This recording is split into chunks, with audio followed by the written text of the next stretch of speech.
Hey guys, tonight we're settling into something deliciously strange. A journey back into the smoky, dimly lit chambers of medieval nights, where people were burning herbs you've probably never heard of, in ways that would definitely make your modern wellness Instagram influencer raise an eyebrow. Picture this. It's somewhere between the 5th and 15th centuries, the sun's gone down, and instead of reaching for their phones, medieval folks are lighting dried plants on fire, inhaling the smoke and hoping it'll either cure their plague or at least help them sleep without dreaming about their lord's taxes. You probably won't survive a night in an actual medieval bedroom. The smell alone would knock you sideways, and that's before we even talk about what they were actually smoking. Before you get comfortable, take a moment to like the video and subscribe, but only if you genuinely enjoy what I do here. I'd love to know, where are you right now, and what time is it where you're watching this? Drop your location and local time in the comments. It's oddly comforting knowing you're scattered across the globe, all tuning in at different hours, all about to drift off to some very weird historical facts. Now, dim the lights, maybe turn on a fan for that soft background hum, and let's ease into tonight's journey together. So here's the thing about medieval people and sleep. They didn't have melatonin gummies. They didn't have white noise machines. They didn't even have reliable electric lighting, which meant their circadian rhythms were absolutely hammered by the constant darkness, the cold, the noise of animals outside, and the very real anxiety of living in a time when disease could wipe out your entire village before breakfast. Sleep was precious, rare, and often came with nightmares that felt weirdly real, sometimes too real, which is where our strange herbs come in. Medieval people smoked herbs at night for reasons that actually make sense when you think about it. They wanted to sleep, they wanted medicine, they wanted to feel less terrified of the dark, and they wanted to keep bugs away from their faces while they tried to rest. The herbs they used were often the same ones they'd grown in monastery gardens, or bought from travelling merchants who'd picked them up from even stranger places. Some of these herbs actually worked. Some of them were basically placebos, wrapped in a lot of smoke and hope. And some of them were so hallucinogenic that we're still not entirely sure whether medieval people were actually healing themselves, or just having really elaborate acid trips in the dark. What's fascinating is that this wasn't some fringe behaviour. This was mainstream. Kings did it, peasants did it, monks definitely did it, and if you'd somehow time-travelled back to a medieval bedroom, you'd think you'd walked into a concert venue from the 1960s, except everyone's wearing wool and nobody's having fun. The smoke was just there, hanging in the air, mixing with the smoke from the fire, the smoke from the rushes they use for light, and whatever else was burning. Your eyes would water, your throat would burn, and somewhere in that haze, medieval people genuinely believed they were getting healthier.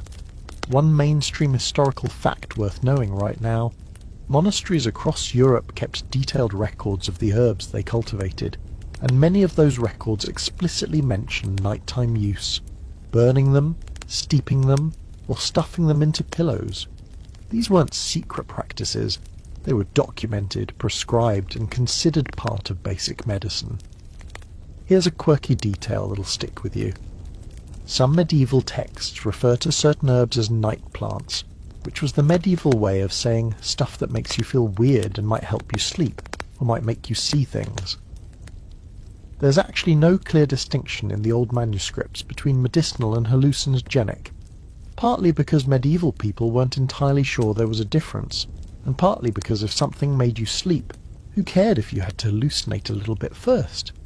Historians still argue whether medieval herb use was based on genuine pharmacological understanding or pure superstition, but what we know now is that many of these plants do contain psychoactive compounds that absolutely would affect your brain and body.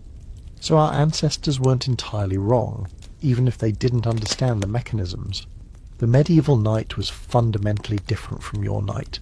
There were no streetlights, there were no alarm clocks, there was no concept of a good sleep schedule, because nobody had the luxury of consistency. You slept when you could, where you could, and you did whatever it took to make that happen. Enter the herbs. Lots and lots of smoke, filling the air, entering your lungs, hopefully carrying you towards sleep before the rooster decided it was time to wake up and scream at everyone.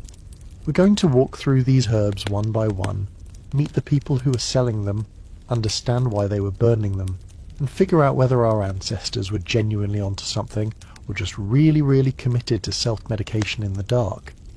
You're lying in a medieval bed now, and bed is a generous term. It's probably a straw mattress, maybe some hay, definitely full of things you don't want to think about. There's a small window with wooden shutters, and they're closed because it's night and the world outside is genuinely dangerous.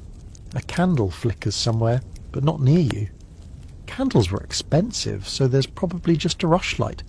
A stick dipped in animal fat that smells exactly like you'd think it smells. The air is already thick before anyone even lights an herb. This is your medieval bedroom, and it's about to get a lot weirder. Someone, maybe your servant, maybe you yourself if you're wealthy enough to have herbs, strikes a spark and touches it to dried plant material. It catches. The smoke rises, and within seconds the entire room transforms into something that feels less like a bedroom and more like the waiting room outside a fever dream. The smell hits you first. It's not unpleasant necessarily, but it's present. It's assertive. It demands your attention even as you're trying to drift off to sleep. There's an herbal quality to it. Green, sometimes earthy, sometimes sharp, mixed with the underlying scent of wood smoke and burning plant matter.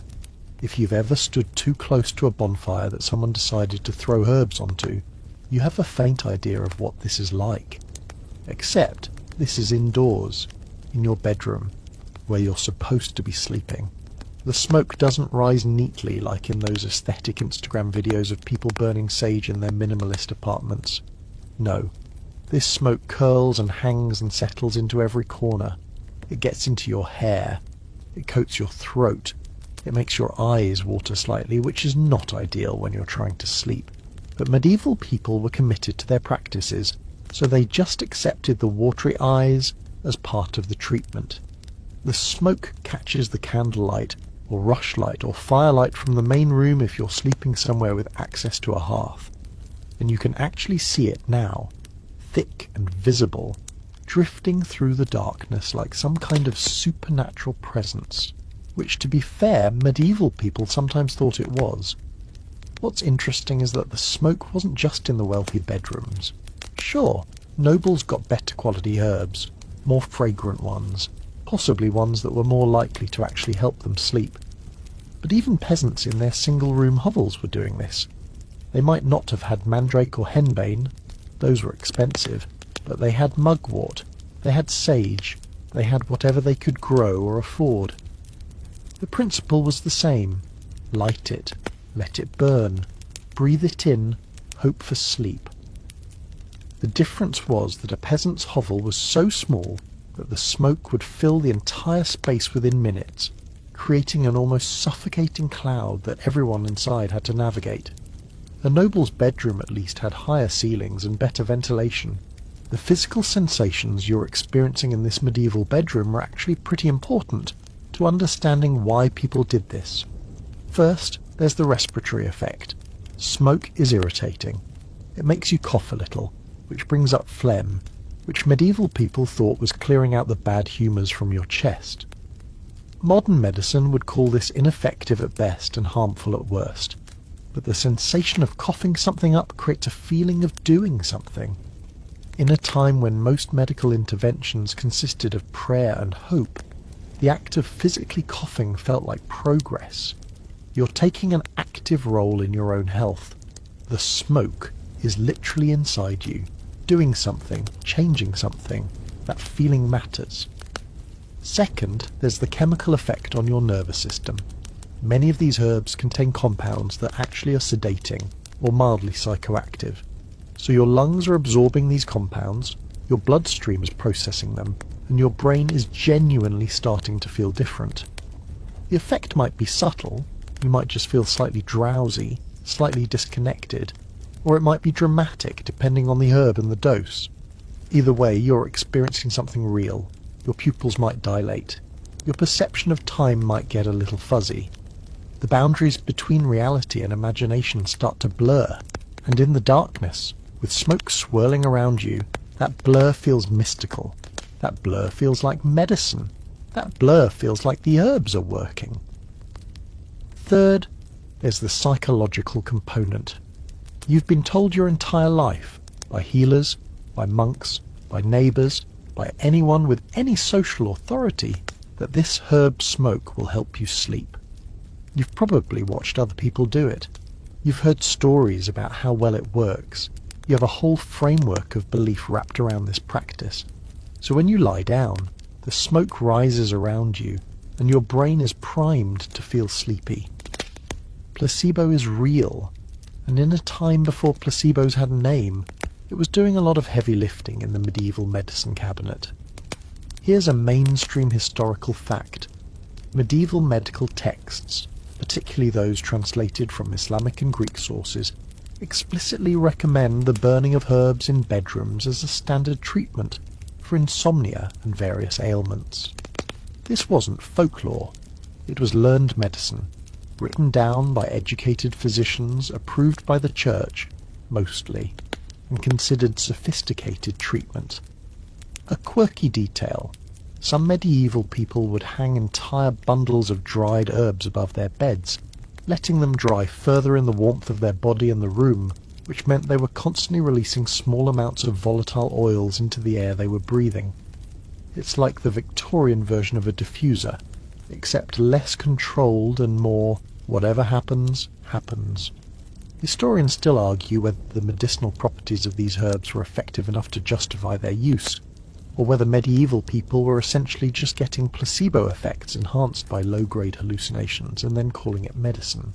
But what's undeniable is that medieval bedrooms were fundamentally different sensory experiences from modern ones, thicker with smoke, heavier with smell, more saturated with herbal presence. You were breathing in these plants whether you wanted to or not. Let's talk about why medieval people were burning herbs at night in the first place, because it wasn't random. It wasn't just that they liked the smell or wanted to seem mysterious. There were actual practical desperate reasons why someone would light dried plants on fire in their bedroom before trying to sleep, and understanding those reasons is key to understanding why they were willing to live in rooms that constantly smelled like a medieval apothecary exploded. First, and most obvious, medicine. Medieval people got sick constantly. They had no antibiotics, no vaccines, no understanding of germ theory. They had no way to know that the water they were drinking might be contaminated, or that the rat living in the walls was spreading disease, or that the person coughing next to them was about to infect half the village. What they did have was experience. Over centuries, people had noticed that certain herbs seemed to help with certain symptoms. Cough? Burn this. Fever? Drink that. Can't sleep? Smoke this other thing. Much of this medicine was placebo, sure, but some of it was actually pharmacologically active. Some of these herbs genuinely do contain compounds that affect the human body. So when you were sick and couldn't sleep, burning an herb that contained actual sedative compounds made a real difference. Not a huge difference probably, but enough that you'd sleep a little better, and that felt miraculous when your alternative was a night of fever dreams and coughing. Second reason, equally important, pest control. Medieval bedrooms were infested. Not metaphorically, actually infested. Fleas, lice, bedbugs, mosquitoes, all kinds of parasites that would make your skin crawl just thinking about them. These weren't minor annoyances. They were constant sources of infection, itching and disease transmission. So when someone burned certain herbs, ones that had insecticide properties, they weren't just creating ambience. They were literally trying to kill the bugs that were feeding on them while they slept. Some herbs like sage, wormwood, and mugwort have actual insecticidal properties. The smoke would irritate the insects' respiratory systems and drive them away, or kill them outright. From a medieval person's perspective, this was a game changer. Fewer bugs meant fewer bites, meant less infection, meant a better night's sleep. The fact that the herb smoke was also mildly toxic to you, the human, was just something you had to accept. It was either breathe in the smoke or let the parasites eat you alive. Medieval healthcare was full of these kinds of choices. Third reason, spiritual cleansing. Medieval Christianity was absolutely dominant, and the church had a lot to say about demons, spiritual contamination, and the importance of keeping evil at bay. Many of these herbs had religious significance. Sage was used in blessing rituals. Incense, which included various herbs, was part of church services. There was a genuine belief that certain plants had spiritual properties, that they could purify a space, that they could protect you from spiritual harm while you slept. Was this scientifically accurate? No. Was it psychologically useful? Actually, maybe. If you believed you were protected, you might sleep better. You might feel less anxious about the dark. You might not wake up screaming at shadows. In a world where the greatest threats were not just physical, but spiritual, as medieval people understood it, having a spiritual defense mechanism made sense. Fourth reason, managing the smell of the bedroom itself. Medieval bedrooms smelled bad. There was no indoor plumbing. People didn't bathe regularly. There was a chamber pot for nighttime bathroom needs, which definitely was not emptied constantly. There were animals nearby. There was mould, damp, decay, unwashed bodies, and the general funk of human existence crammed into a small space with poor ventilation. Burning herbs was one way to mask these smells. Was it effective? Kind of. You're replacing one smell, the smell of human waste and decay, with another smell, the smell of burning plants, which is arguably not an improvement. But psychologically, an herb smell feels cleaner, more medicinal, more intentional than the raw smell of bodily functions. So medieval people lit herbs to convince themselves, and anyone else who might notice, that their bedroom was a place of health and cleanliness rather than a chamber of human decay. Fifth reason, the pure desperation of insomnia. Medieval people suffered from sleep deprivation. Historians still argue about exactly how much sleep medieval people got, and how their sleep patterns differed from ours, but what's clear is that getting a full, uninterrupted night of sleep was not guaranteed.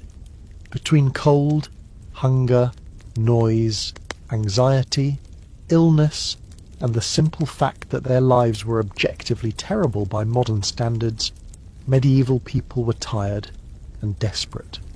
When you're desperate enough, you'll try anything. You'll breathe smoke. You'll drink weird teas. You'll pray to saints. You'll do whatever it takes, because the alternative, lying awake all night, alone with your thoughts in the dark, was psychologically unbearable. The herbs were a way to take control, to do something active toward the goal of sleep. Even if they didn't work that well, the act of burning them, the ritual of it, might have been enough to calm your mind enough to sleep. Here's a mainstream historical fact. Medieval physicians, influenced by Galenic humoral theory, believed that various illnesses were caused by imbalances in the four humours: blood, phlegm, yellow bile, and black bile. Burning certain herbs was thought to release their essences into the air, which would then be inhaled and would help rebalance these humours. This was considered sophisticated medical theory at the time, taught in universities and applied by educated physicians, a quirky detail that deserves mention. Some medieval herbalists believed that the smoke of a plant was actually more potent than the plant itself, because smoke was thought to carry the spirit, or essential nature of the plant. So burning an herb was, in their minds, more effective than eating it or making a tea from it.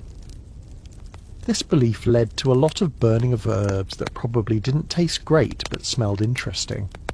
Historians still argue whether medieval medicine was fundamentally a system of placebo and superstition, or whether it contained enough empirical knowledge accumulated through centuries of trial and error to be considered a legitimate medical practice. The truth is probably somewhere in the middle. Some herbs worked, some didn't, and the medieval understanding of why was usually wrong, even when the practice was right. So when you're lying in that medieval bed and the smoke is rising around you, you need to understand that every breath you're taking is part of a desperate, multifaceted attempt to solve real problems. Disease, parasites, spiritual danger, unbearable smell, and the crushing weight of insomnia. The medieval person lighting that herb wasn't being romantic or mystical. They were being practical, even if that practicality was based on a completely different understanding of medicine and the world than we have now. Now we come to Mandrake, and this is where things start getting genuinely strange. Mandrake was the rock star of medieval herbs. Famous, legendary, feared, and absolutely surrounded by more myth than most plants deserved. If medieval herbalism had celebrity scandals, Mandrake would be the subject of them.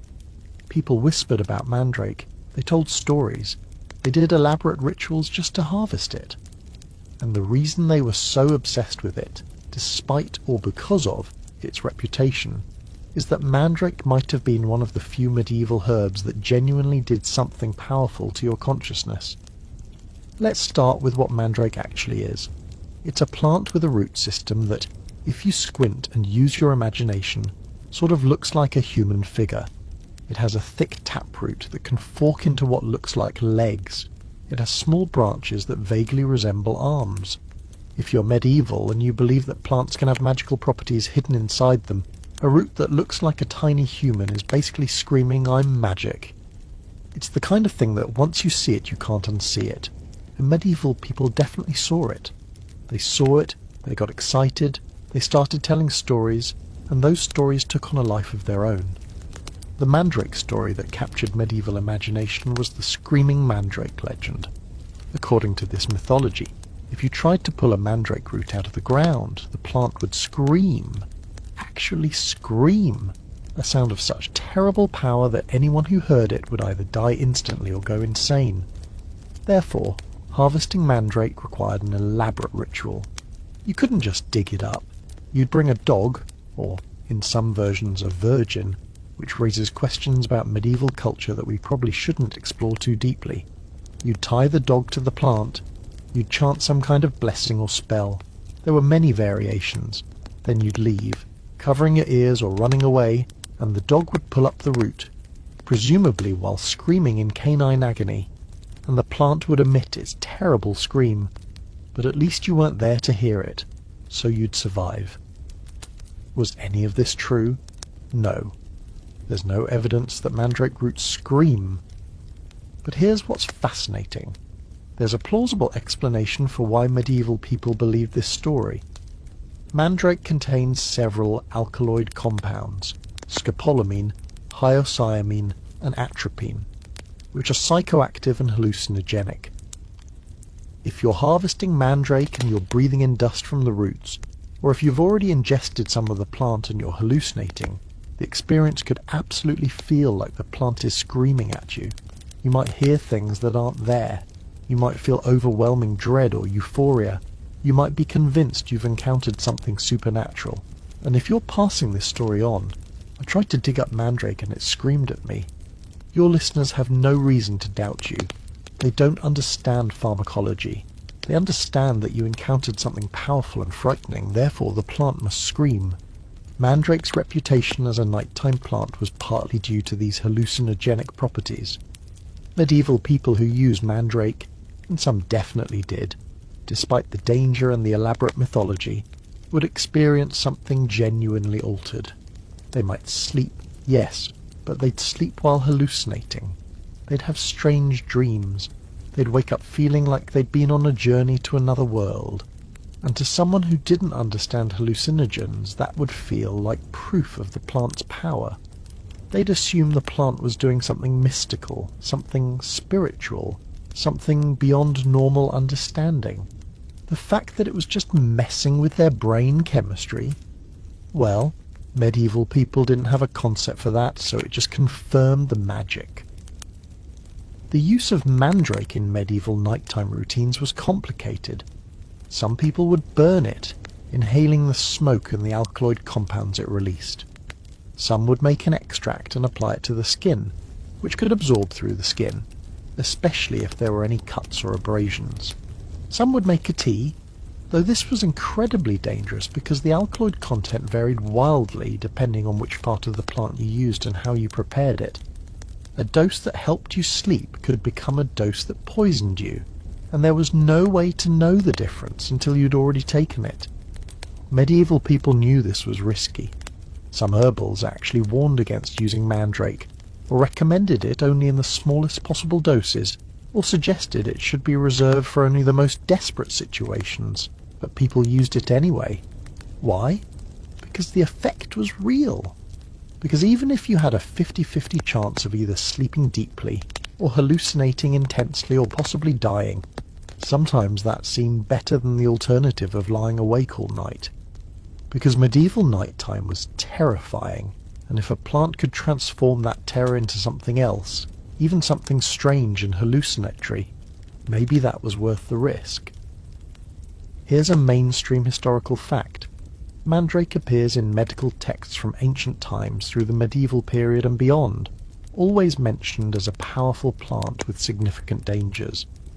Medieval physicians knew it was potent, they documented its risks, and they continue to recommend it anyway, which tells you something about how desperate medieval people were for sleep. A quirky detail, some medieval texts describe mandrake as being most powerful if harvested under specific astrological conditions during a full moon, or when certain planets were in certain positions. There's no pharmacological basis for this, but it's a good example of how medieval people thought about timing and ritual. They believed that when you harvested, something mattered as much as what you harvested. Historians still argue whether medieval people who reported being cured by mandrake were actually experiencing placebo effects enhanced by hallucinations, or whether they were genuinely benefiting from the alkaloid's psychoactive properties in ways that we'd now recognise as affecting their brain chemistry. What's clear is that mandrake was not a gentle herb. It was powerful, it was dangerous, and medieval people treated it with both reverence and fear.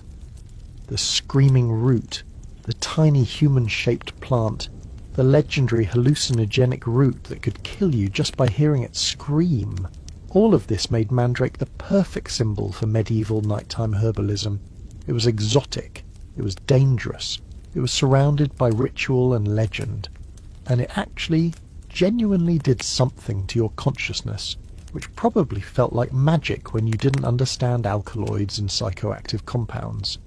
In your medieval bed, breathing in the smoke of mandrake, if you were wealthy or desperate enough to use it, you were taking a genuine risk for the promise of an altered state that might feel like healing, or might feel like descending into another world entirely. Either way, you'd probably sleep. Word count 1154. Let's talk about henbane now, because henbane is what happens when you take mandrake's dangerous reputation and add paranoia to it. Henbane is maybe the most unforgiving herb in this entire medieval nighttime lineup. It's powerful, it's unpredictable, and it has a history of making medieval people extremely worried about whether they're healing themselves or slowly poisoning themselves, which, to be fair, they probably were doing both simultaneously. Henbane, your Skymus niger, if we're being scientific about it, contains the same alkaloids as mandrake, scopolamine and hyoscyamine primarily. These compounds are sedating at low doses, hallucinogenic at medium doses, and potentially fatal at high doses.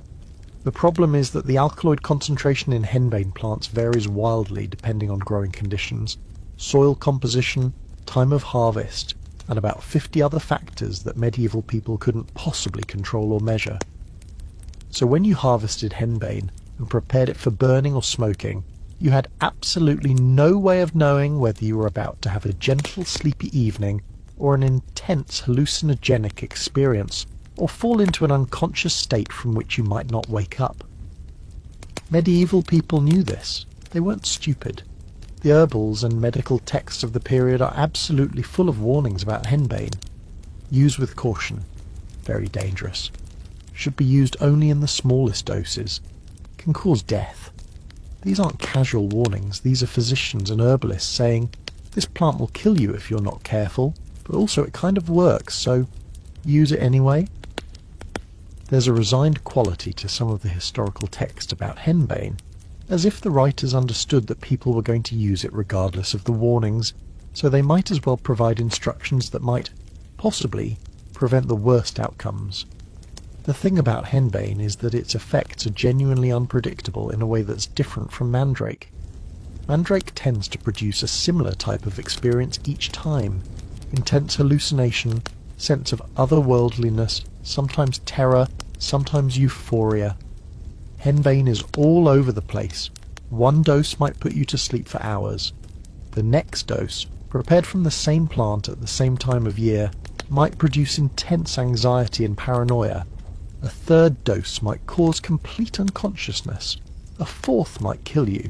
There's a story, probably apocryphal, but repeated in various medieval texts, of a woman who used henbane for sleep and woke up 3 days later, unable to remember anything, feeling like she'd been transported to another world entirely.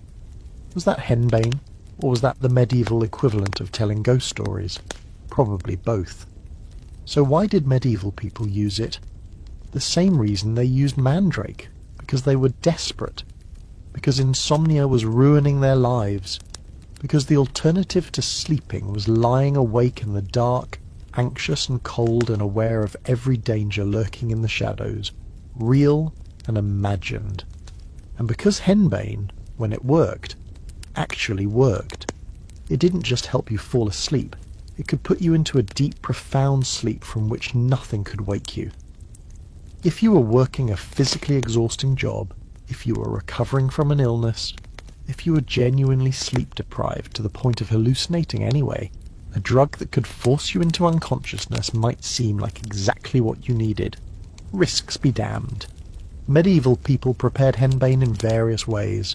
Some would burn it and inhale the smoke, which was actually somewhat safer than ingesting it because you had more control over the dose. You'd get drowsy, stop smoking and go to sleep.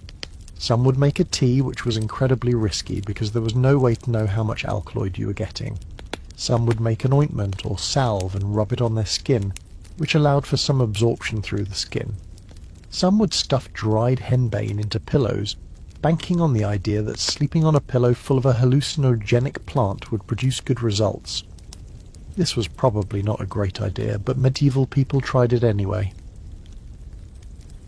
The paranoia aspect of henbane use is worth dwelling on. Some medieval people reported that after using henbane, they felt paranoid, convinced that something bad was about to happen, that people were plotting against them, that the world was more dangerous than they'd realized. This is actually a documented effect of scopolamine and hyoscyamine. They can produce paranoid ideation, especially in certain individuals or at certain doses. So a medieval person using henbane might sleep, but they'd sleep while their brain was generating genuine paranoia. They might wake up convinced they'd been trapped in a malevolent world. And since they didn't understand pharmacology, they might interpret this paranoia as insight, as the plant having shown them something true about reality. This paranoia also contributed to another phenomenon: accusations of witchcraft. If your neighbour was known to use henbane, and if people occasionally saw them acting strangely, or heard them talking about paranoid delusions, it was easy to conclude that they were possessed by demons or practicing witchcraft. The herb was making them seem supernatural, and that appearance of the supernatural could be dangerous. Here's a mainstream historical fact. Henbane was used in medieval medicine, documented in texts, and recommended by educated physicians despite its obvious dangers. It appears in texts like the leechdoms and in various monastic herbals, always with warnings, always with acknowledgements of risk. A quirky detail: henbane was sometimes added to beer in medieval times, before hops became the standard bittering agent. This means medieval people were potentially getting random doses of hallucinogens in their everyday beverages without quite realizing it. Or maybe they did realize it, and that was part of the appeal. Either way, medieval beer was probably a lot more interesting, and more dangerous, than modern beer. Historians still argue about the extent to which medieval bewitchment accusations were actually describing the effects of hallucinogenic plants like henbane. Some scholars suggest that many accused witches were actually just people using medicinal herbs, whose side effects made them seem possessed or strange. Others argue this is anachronistic, projecting modern drug knowledge onto medieval supernatural beliefs, but the possibility is tantalizing. How many medieval people were persecuted for witchcraft when what they were actually guilty of was using a plant with unpredictable side effects? The experience of using henbane for sleep was probably this. You'd burn it or ingest it. You'd feel drowsy pretty quickly. The alkaloids work fast. Then you'd either fall into normal sleep, lucky you, or you'd drift into a strange, paranoid, hallucinatory state where your thoughts didn't quite feel like they belonged to you. You might feel intense anxiety. You might see things. You might feel convinced that something terrible was about to happen, even though objectively nothing was happening at all. Eventually, hopefully, you'd fall into unconsciousness. You'd sleep hard, probably with vivid nightmares, and then you'd wake up feeling like you'd been on a journey to somewhere dark. You might feel grateful to have survived it. You might swear never to use it again, and you might use it again next week, because at least it solved the immediate problem of insomnia, even if it created a different problem, intense paranoia and fear in the process. This is what medieval nighttime medicine was like. A constant negotiation between desperation and danger, between the promise of sleep and the risk of something worse. Henbane embodied that negotiation perfectly. It could help, it could hurt, and there was no way to know which it would be until you'd already taken it. Mugwort is where things start getting slightly less terrifying and slightly more interesting in a way that appeals specifically to the medieval obsession with dreams. If mandrake was the dangerous herb and henbane was the unpredictable herb, mugwort was the dream herb, the plant that was supposed to unlock your subconscious, give you lucid dreams, and help you access knowledge that was normally hidden from you during waking hours. Mugwort, Artemisia vulgaris, is a pretty common plant. You can find it in temperate regions all over the world. It's not rare or exotic or particularly difficult to grow or harvest. Medieval herbalists loved it partly because it was accessible, and partly because it had such an interesting reputation. Unlike mandrake's terrifying mythology, or henbane's reputation for unpredictability, mugwort had this almost romantic cultural baggage. It was associated with dreams, with magic, with the ability to see things that were normally hidden. The way medieval people used mugwort at night was often relatively gentle compared to mandrake or henbane. They'd hang dried bundles above the bed, sometimes placing them directly under the pillow. They'd burn it as incense in the bedroom. Some would make a tea and drink it before bed. A few bold individuals would smoke it, inhaling the smoke to get a more direct dose of whatever compounds it contained. The idea behind all of this was the same. Mugwort would help you access your dreams, help you remember your dreams, and potentially help you have lucid dreams, dreams in which you could control what was happening and be aware that you were dreaming. Does this actually work? Sort of. Mugwort contains compounds, thujon is the main one, that are psychoactive, though not in the dramatic, hallucinatory way that mandrake or henbane are. Thujon affects your nervous system in subtle ways. It might make you more aware during sleep. It might make your dreams more vivid. It might affect your sleep architecture in ways that make you more likely to remember dreams or to have lucid dreams. Or honestly, it might just be placebo. You expect mugwort to make your dreams interesting, so your brain creates more interesting dreams because you're in that mindset. The effect is real. You do remember more dreams, but the cause might be expectation rather than pharmacology. Medieval people didn't distinguish between these possibilities. To them, if mugwort made your dreams more interesting, it was working, and they had a framework for understanding why this was useful.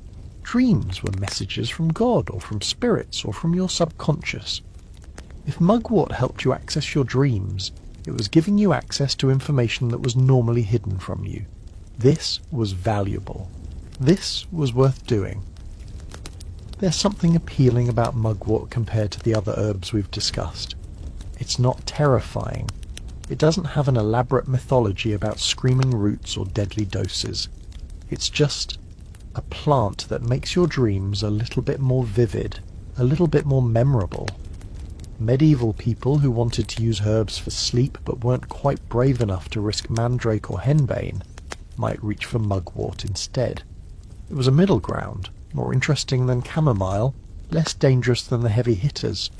women in particular seemed to gravitate toward mugwort. Partly this was because women in medieval Europe had more control over herbal knowledge than men did. They managed the gardens, they managed the household medicine, they passed knowledge down through female relatives. Partly it was because mugwort had associations with women's health. It was used to help regulate menstruation.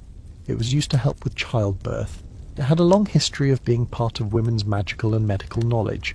So when medieval women were dealing with sleep issues, mugwort was often the herb they'd reach for, partly because they had access to it and knowledge of it, and partly because it fit into the broader framework of women's herbal practice. The experience of using mugwort for sleep was probably this. You'd prepare it however you'd decided to, burned, smoked, in a tea, and you'd go to bed. The effects would be subtle. You might feel slightly drowsy, or you might just feel normal. You'd fall asleep. And then, in the middle of the night, something different would happen. Your dreams would become unusually vivid.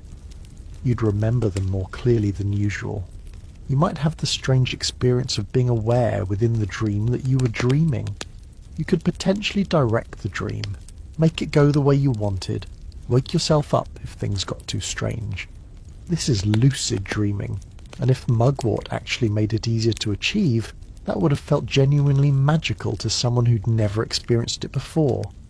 Suddenly, the night became less terrifying because you had more control over it. Even if you were asleep, you were still in some sense present and aware. Medieval people valued this. They kept dream journals. Well, people who could write kept dream journals. They consulted dream interpretation guides. Dreams were serious business in medieval culture. If you could remember your dreams better, if you could make your dreams more vivid and controllable, if you could use your dreams as a source of insight or guidance, that was genuinely useful knowledge to have. Mugwort promised to help with this, and it probably did, even if the mechanism was only partially based on the pharmacological properties of the plant. Here's a mainstream historical fact. Mugwort appears consistently in medieval herbals and medical texts as a plant specifically recommended for dream work and sleep. It's mentioned in texts across Europe and beyond, suggesting that its reputation as a dream herb was widespread and established. A quirky detail. In some medieval contexts, mugwort was referred to as a plant that could help you access magical knowledge or prophetic dreams. Some herbals hint that if you used mugwort properly, you might receive visions or insights from divine sources. This wasn't considered crazy. This was considered a plausible benefit of using the herb. Historians still argue about whether mugwort actually does increase dream vividness and lucidity, or whether medieval people were experiencing strong placebo effects combined with the power of expectation and suggestion. Modern scientific evidence suggests mugwort does have some effect on dreams, probably through the thujon content and its effects on the nervous system. But the effect is subtle enough that it's hard to separate from psychological factors. What's interesting about mugwort is that it represents a different approach to medieval nighttime herbalism. Instead of using herbs to try to escape sleep, or to numb yourself into unconsciousness, or to chemically force yourself into rest, mugwort was used to enhance sleep, to make it more interesting, to make it something you could engage with actively even while asleep. It's actually kind of sophisticated when you think about it. The recognition that sleep could be improved not just by making it easier to fall asleep, but by making it a richer, more meaningful experience. So in your medieval bed, with a bundle of mugwort under your pillow, you'd lie down and settle in, and you'd be quietly hopeful about what your dreams might bring. You'd be looking forward to the night in a way. You wouldn't have that anxious dread you'd feel before using mandrake, or the paranoid tension of henbane.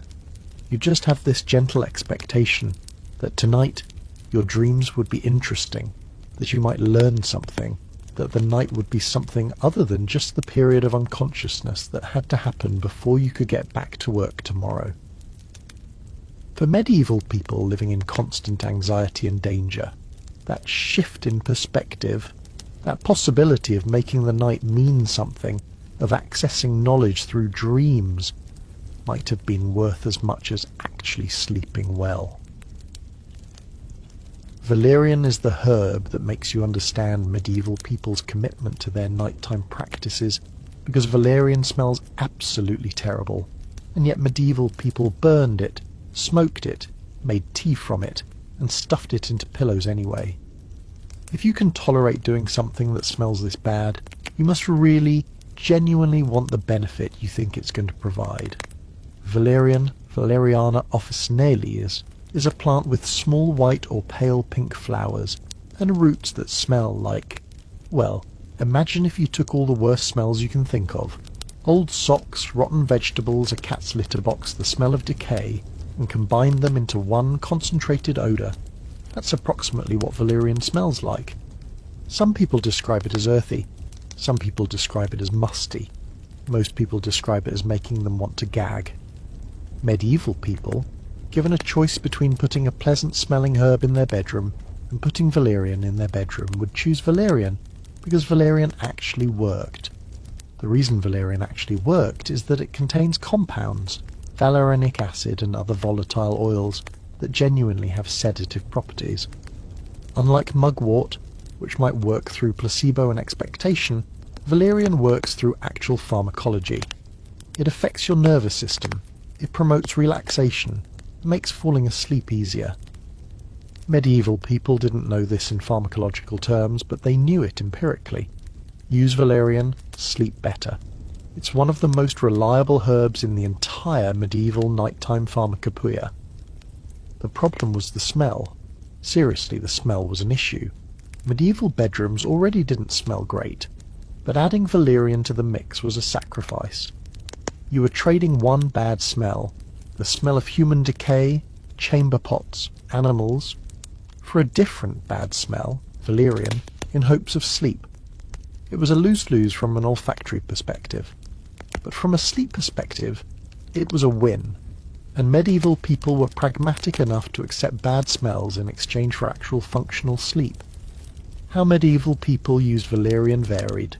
Some would dry the roots and burn them, inhaling the smoke. This was actually pretty effective because the volatile oils would be released into the air, you'd breathe them in, and your nervous system would start to relax. Some would make a tea, boiling valerian roots in water, then drinking the tea before bed. This actually tastes worse than it smells, which is saying something. But it works fast. The compounds enter your system, you get drowsy, you sleep. Some would make a tincture, soaking valerian in alcohol, then taking a small dose. Some would stuff dried valerian into pillows or hang it above the bed, letting it release its oils slowly over time. The thing about valerian is that it's not hallucinogenic. It's not going to give you paranoid thoughts, or make you see things. It's not going to make your dreams unusually vivid or intense. It's just going to make you sleepy and relaxed. From a medieval perspective, this might have been less interesting than mandrake or henbane, which created dramatic experiences, but it was also much more reliable and much less likely to kill you. So there's an argument for valerian being the responsible choice for medieval people who just wanted to sleep without gambling with their lives. Medieval medical texts recognise valerian's effectiveness. It appears in herbals with descriptions of its sleep-promoting properties. There's no elaborate mythology around it, no legends of magical powers or supernatural effects. Just burn this and you'll sleep better. Very practical, very unsexy compared to screaming mandrake roots, but very useful. The experience of using valerian for sleep was probably this. You'd prepare it however you'd chosen. The smell would immediately announce to everyone in the vicinity that you were doing something a little desperate. Your bedroom would smell objectively worse. You'd breathe in the smell, whether from burning it or from the pillow or from the tea you were drinking, and it would be unpleasant. Simultaneously, your nervous system would start to respond. You'd feel a gentle relaxation settling over your body. The tension in your muscles would decrease. Your mind would start to quiet down. Within maybe 20 minutes to an hour, you'd feel noticeably drowsy. You'd lie down, and sleep would come relatively easily. You'd sleep through the night, probably sleeping more soundly than you would have without valerian. You'd wake up the next morning not feeling hungover or paranoid or like you'd been on a journey to another world. You'd just feel rested. This is why valerian was such a staple despite its terrible smell. It was reliable. It was effective. It wasn't going to kill you. It might not be as exciting as some of the other herbs, but it would get the job done, and in medieval medicine, getting the job done mattered more than creating a mystical experience. Here's a mainstream historical fact. Valerian has been used as a sleep aid for thousands of years. It appears in Greek, Roman and medieval texts. Modern scientific studies confirm that it does have sedative properties and can help with sleep quality. It's one of the few medieval herbs that modern medicine has largely validated. A quirky detail. In some medieval contexts, valerian was combined with other herbs to create compound medicines. The idea was that combining the sedative effects of valerian with other herbs' properties might create a better overall effect. Whether this actually worked, or whether combining plants with different smells just created a worse smell overall is debatable. Historians still argue about which medieval herbs were most effective, but valerian is usually one that modern historians agree actually did something useful.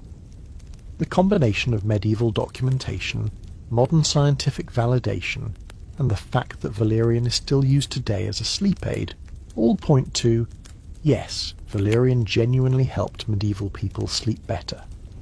The acceptance of valerian's terrible smell tells us something about medieval priorities. You were willing to endure genuine discomfort, a bedroom that smelled disgusting, in exchange for the benefit of actual sleep. That's a trade medieval people were willing to make every single day. Sleep was worth living in a room that smelled like Satan's laundry basket. That's commitment to health and wellness that modern people, with our comfortable beds and lack of fleas, probably don't fully appreciate. Chamomile is where we get to talk about the one herb that was actually safe, actually effective, and actually not completely disgusting. Chamomile is the mild-mannered herb in a lineup of increasingly unhinged plants. It's the herb that a medieval person would use not because they were desperate, but because it was genuinely pleasant and it actually helped. This might not sound exciting compared to mandrake hallucinations or valerian's terrible smell, but in the medieval nighttime economy, safety and effectiveness were actually pretty valuable. Chamomile, Matricaria chamomilla, is a pretty little herb with small white flowers that look vaguely daisy-like. When you dry the flowers and steep them in hot water, you get a pale yellow tea that smells pleasant and tastes mild, slightly apple-like, not actively unpleasant. For medieval people, this was already a massive win. You weren't fighting through horrible smell or paranoid delusions or the fear that you might die. You were just having a nice tea. The reason chamomile was safe and effective is that its compounds, mainly apigenin, have documented sedative properties, but not in a dramatic way. Chamomile won't knock you unconscious. It won't make you hallucinate. It won't give you paranoid thoughts. It will, however, make you feel slightly more relaxed, slightly more drowsy, and help you fall asleep a bit more easily than you would without it. The effect is gentle and reliable. It's probably why chamomile is still one of the most popular herbal sleep aids in the modern world. Medieval people used chamomile primarily as a tea, though some might have also made it into other preparations. You'd pick the flower heads, dry them, store them, and when you wanted to sleep better, you'd steep them in hot water and drink the tea before bed. The warmth of the tea itself would be comforting. Medieval bedrooms were cold, so a hot drink before bed was inherently appealing. The taste was acceptable, the smell was pleasant, and then you'd feel gently drowsy and sleep would come more easily than usual. What's interesting about chamomile is that it crosses social classes in a way that some other herbs didn't. Mandrake was expensive and dangerous, so it was mostly used by people wealthy enough to afford it, and desperate enough to risk it. Henbane required some knowledge to use safely, so it was more commonly used by herbalists and people with medical training. Valerian was so unpleasant that you only used it if other options weren't working. But chamomile was accessible. It could be grown in a simple garden. It didn't require special harvesting rituals. You didn't need training to use it safely, and it was actually pleasant to use. So medieval people across the social spectrum used chamomile for sleep. Nobles would have had access to the best chamomile, carefully grown, dried, maybe combined with other pleasant herbs. Peasants could grow it themselves or purchase it relatively cheaply from herbalists. Monasteries grew it in their herb gardens. It was everywhere, and everyone agreed it was good for sleep. This is actually pretty remarkable. In a time when different herbs had different reputations, when some herbs were thought to be suited to certain people and not others, chamomile was universal. Everyone agreed on chamomile. The experience of using chamomile for sleep was probably this. In the evening you'd heat some water, in a pot over the fire or wherever you heated water. You'd add dried chamomile flowers to a cup, pour the hot water over them, and let them steep for a few minutes. The pleasant apple-like smell would rise with the steam, which was immediately comforting. You'd drink the tea, feeling the warmth of it settle into your stomach, feeling calmed by the ritual of it. You'd lie down, and within maybe 20 or 30 minutes, you'd notice a gentle drowsiness settling over you. It wouldn't be overwhelming, it wouldn't be dramatic. You'd just feel a bit more relaxed, a bit more ready to sleep. You'd drift off, and you'd sleep through the night. Now here's the thing. Was chamomile's effectiveness partly placebo? Almost certainly. The ritual of having a warm, pleasant drink before bed is inherently calming, regardless of what's in the drink. Your expectation that it will help you sleep might make you sleep better just through that expectation. But chamomile also has actual pharmacological effects, so the placebo and the actual chemistry are working together. You're getting helped by both the ritual and the chemistry, and that combination is powerful. Here's a mainstream historical fact. Chamomile appears consistently in medieval herbals as a safe, pleasant sleep aid. It's recommended across the entire social spectrum, from royal physicians recommending it to nobles, to simple herbals recommending it to anyone. There's a consensus around chamomile that's lacking for the more dramatic herbs. A quirky detail. Chamomile was sometimes combined with other pleasant herbs, like rose petals or mint, to create herbal tea blends. Medieval people understood at some level that combining herbs could create more pleasant experiences. This is arguably the origin of modern herbal tea blending, which is kind of cool when you think about it. Historians still argue about the extent to which medieval sleep aids were effective, but chamomile is one herb that modern science backs up pretty clearly. It genuinely does help with sleep. It's safe. And medieval people were using it correctly. They didn't understand the pharmacology, but they understood the practice. What chamomile represents in the medieval nighttime pharmacy is something important. The recognition that not all medicine had to be dangerous, dramatic, or unpleasant. Sometimes the best medicine was something gentle and kind. Sometimes safety and effectiveness could coexist. This was probably a lesson medieval people needed to learn more often, given how many of their herbs could kill them. Chamomile was the proof that you didn't always have to risk your life to get help with your problems. So while Mandrake was getting all the attention with its mythology and danger, while Henbane was producing paranoid delusions, while Mugwort was promising lucid dreams and Valerian was stinking up the room, chamomile was quietly, reliably, pleasantly helping medieval people sleep. It's the herb you don't remember, the herb that's not exciting, the herb that just works. And in a time when so much of life was difficult and uncertain, maybe that reliability and safety were the most valuable gifts a plant could offer. Now we need to talk about poppies, because poppies are where medieval herbalism starts getting legally and morally complicated, and where we have to confront the question of whether medieval people were actually medicating themselves, or whether they were accidentally or deliberately getting high. Poppies, Papaver somniferum specifically, are pretty flowers that can be deep red, pink, white or purple depending on the variety. Medieval people grew them in gardens. They harvested them for seeds to use in cooking, and they also harvested the seed pods, because if you make a careful incision in the opium poppy seed pod, a milky latex oozes out. This latex, when dried, contains morphine, codeine and other alkaloid compounds. In other words, it's opium. Medieval people knew this, at least at some level. They knew that poppies had a powerful effect on pain, on sleep, on consciousness itself. The historical question that medieval scholars are still arguing about is this: to what extent were medieval physicians and herbalists using poppy preparations as actual medicine versus just getting people high and calling it treatment? The answer, frustratingly, is probably both, and it depends on the context. Poppy preparations definitely do have legitimate medicinal uses. If you're in severe pain and nothing else is available, opium will help.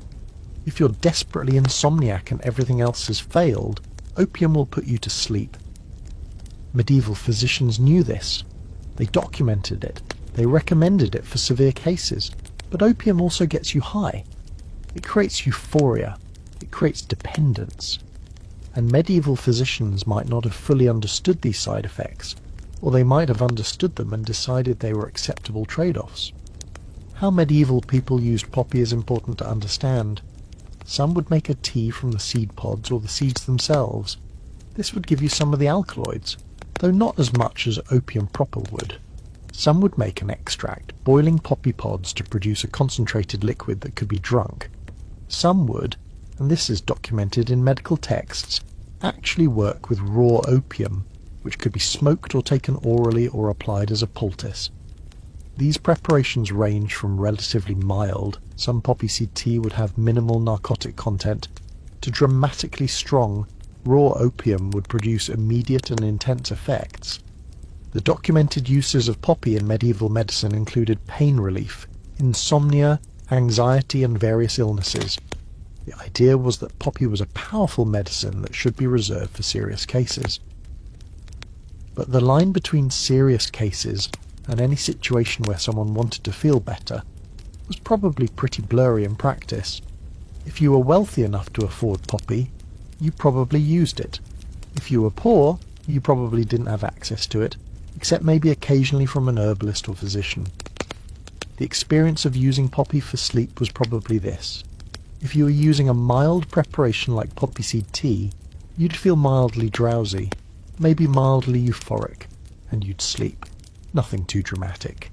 If you were using a stronger preparation, the effects would be more pronounced. You'd feel relaxed, your pain would decrease, whether or not you actually had pain, your worries would seem less pressing, and you'd feel a pleasant warmth spreading through your body. You'd feel good, genuinely good, in a way that most medieval medicine didn't make you feel. And then you'd sleep deeply and dreamlessly. You'd wake up feeling like you'd been transported somewhere pleasant. You'd probably want to do it again. This is where the complication comes in.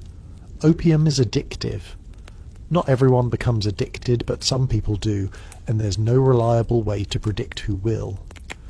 Medieval people might not have understood addiction in modern terms, but they probably noticed that some people wanted to use poppy again and again, that these people became irritable or anxious when they couldn't get poppy, that they'd spend excessive amounts of money or resources to obtain poppy. And yet there's very little historical evidence of widespread poppy addiction in medieval Europe. This might be because poppy was too expensive for most people, so even if they wanted to be addicted, they couldn't afford it. Or it might be because poppy preparations were less consistent and less potent than modern opium, so the addiction potential was lower. Or it might be that medieval people just didn't document addiction, or understood it differently. Here's a mainstream historical fact. Opium and opium-derived products were known and used in medieval medicine, particularly from the 12th century onward, as Islamic medical knowledge became more available to European physicians. Medieval medical texts describe opium's properties and recommend its use for specific conditions, with warnings about its dangers. A quirky detail: some medieval physicians recommended poppy preparations not just for sleep, but as a way to manage the trauma of certain medical procedures. If someone was going to have surgery or be cauterized, a common medieval treatment, the physician might give them poppy beforehand to make the experience less agonizing. So poppy was genuinely useful from a medical perspective, even if the mechanism of usefulness, getting someone high enough that they didn't care about pain, wasn't how medieval physicians would have described it. Historians still argue about the prevalence of poppy use in medieval society, the extent to which it was understood as addictive, and whether there's evidence of poppy abuse in the historical record. The consensus seems to be that poppy was known, respected and used, but that it wasn't as common as some other herbs, partly because of cost and partly because of its dangerous reputation. What poppy represents in the medieval nighttime medicine cabinet is a kind of knowledge that medieval people had but didn't fully embrace. They knew some substances could dramatically alter consciousness. They knew these substances could help with specific problems, but they also seemed to sense that there was something dangerous about them, something that made them different from other medicines. So they were careful with poppy, at least in theory. In practice, probably some people were less careful than others. The question of whether medieval people accidentally got addicted to poppy, or whether they deliberately got high and called it medicine, probably doesn't have a clean answer. It was probably both. Some people used poppy legitimately for pain or sleep, and developed a dependence they didn't quite understand. Some people probably used poppy because they liked how it felt and justified it as medicine. The distinction might have been blurry for medieval people in ways that it wasn't for modern people, because medieval people didn't have the concept of just wanting to feel good as separate from treating a medical condition. If poppy made you feel good, that was valuable, and it didn't necessarily matter whether you could point to a specific disease you were treating. In your medieval bed, if you were wealthy and desperate enough to use poppy, you'd experience something fundamentally different from the other herbs. You wouldn't just sleep. You wouldn't have interesting dreams or vivid experiences. You'd experience a profound sense of well-being, a dissolution of anxiety, a sense that everything was going to be okay even if objectively nothing was okay. You'd sleep deeply, dreamlessly, and wake up wanting to experience that feeling again. You'd become potentially dependent on a substance that cost more than you could afford, that was controlled by people with power over you, that was documented and discussed by medical authorities. You'd join the long, sad history of human beings using substances that make them feel better, even when those substances are bad for them. And medieval people, like all humans, were probably not immune to that pattern. Wormwood is one of those herbs that medieval people seem to tolerate out of pure stubbornness, in the same way they tolerated valerian despite its terrible smell. Wormwood was bitter, aggressively bitter, in a way that made you question whether you were treating an illness or punishing yourself. But medieval people used it anyway, because wormwood actually did something. It helped with digestion, it helped keep parasites away, and it had antiseptic properties that might actually prevent infection or help fight off minor illnesses. Wormwood, Artemisia absinthium, is a plant with greyish-green leaves and a distinctive, complex, bitter taste. If you've ever heard of absinthe, the alcoholic drink that was popular in the 19th century and then banned for decades, that's made from wormwood, among other things. The taste is so distinctive and so aggressively bitter that people have strong reactions to it. Most people's first reaction to wormwood is, why would anyone consume this voluntarily? Medieval people's reaction was, yes, but does it work? And the answer was, sort of, yes. The compounds in wormwood that give it its medicinal properties include thujon, which we talked about with mugwort, various volatile oils, and alkaloids. These compounds do have digestive properties. They can help stimulate stomach acid and bile production, which helps with digestion. They also have mild antimicrobial properties, and they can help with certain parasites, which medieval people definitely had and definitely wanted to be rid of. So wormwood wasn't purely placebo. It actually did something, even if the something was relatively mild. How medieval people used wormwood varied. Some would make a tea, steeping dried wormwood in hot water, and then drinking this deeply unpleasant liquid. Some would make it into a tincture, soaking it in alcohol, which would at least mix the bitterness with something else. Some would burn it and inhale the smoke, though the smoke would be quite bitter and unpleasant to inhale. Some would add it to wine or other drinks to mask the taste slightly. It didn't really mask the taste, it just gave you something to blame the bad taste on. The common theme, however you used wormwood, it tasted or smelled bad, and you used it anyway. The specific use of wormwood at night seems to have been less common than its use during the day. Wormwood was more of a daytime medicine, something you'd take to improve digestion or kill parasites. But some medieval people did use wormwood at night, particularly if they had digestive issues that were keeping them awake, or if they were trying to address parasites and figured nighttime was a good time to do it. The idea was that wormwood would work overnight, attacking parasites while you slept. Here's something interesting about wormwood. The thujon content in wormwood is lower than in mugwort, so you wouldn't expect it to have psychoactive effects. But it does contain trace amounts of thujon, enough that some people might experience mild hallucinations or altered perception if they consumed a lot of it. Medieval herbalists were probably aware of this at some level. They knew wormwood was a powerful plant, they respected it, and they treated it carefully, despite the fact that the biggest danger from wormwood was probably just the terrible taste forcing you to abandon it before you could overdose. The experience of using wormwood at night was probably this. You'd prepare it, probably as a tea, steeping the dried herb in hot water. The smell as it's steeped would be distinctive, complex, bitter. You'd drink it, and immediately you'd regret it. The bitterness would coat your mouth and throat. Your stomach would notice the sudden presence of a powerful bitter substance, and would respond by increasing acid production and stimulating bile flow. You'd feel a complex set of digestive effects, some sensation of cleansing, maybe some nausea if you weren't used to it, definitely a sense that something was happening in your digestive system. Then you'd lie down, and you'd sleep, and hopefully your digestion would be better, and your parasites would be fewer when you woke up. The difficulty with wormwood is that it's hard to see how medieval people convinced themselves to use it regularly. It tastes terrible. It smells terrible when burned. The effects are not immediately satisfying the way valerian sedation or poppy's euphoria would be. You have to take it on faith that it's helping with your digestion and parasites, conditions you can't directly perceive being treated. This seems like the kind of medicine that medieval people would try once, hate it, and never use again. And yet it appears consistently in medieval herbals and medical texts, and there's evidence it was used regularly. This suggests that either medieval people were desperate enough to endure terrible tastes for the promise of better digestion, or they had been convinced deeply enough of wormwood's benefits that they were willing to tolerate it. Here's a mainstream historical fact.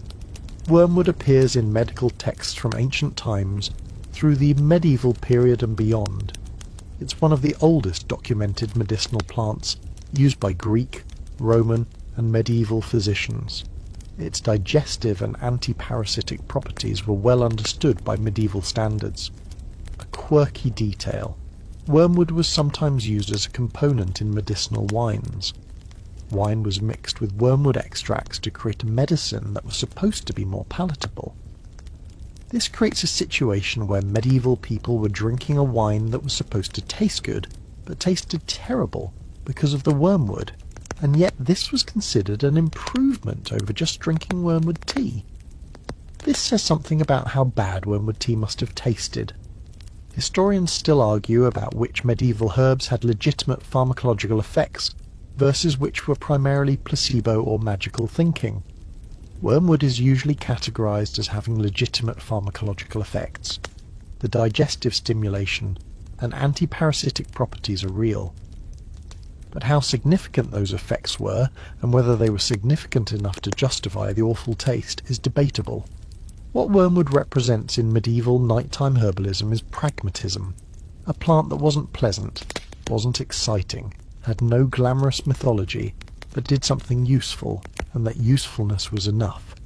Medieval people understood trade-offs. If you wanted parasites gone and digestion improved, you drank wormwood. You didn't enjoy it. You might resent it. But you did it, because the alternative was being sick and having more parasites. The fact that medieval people used such unpleasant herbs, not occasionally but regularly and consistently, tells us something important about medieval determination and medieval desperation. Your nighttime medicine didn't have to taste good. It didn't have to feel mystical. It just had to do something, and medieval people would endure the unpleasantness to get that benefit. Sage is the universal player in medieval nighttime herbalism, not as exciting as mandrake, not as unpleasant as wormwood, not as mysterious as mugwort, but present in nearly every medieval bedroom that had any herbs at all. If there's a plant that deserves to be called the default medieval sleep herb, it's sage.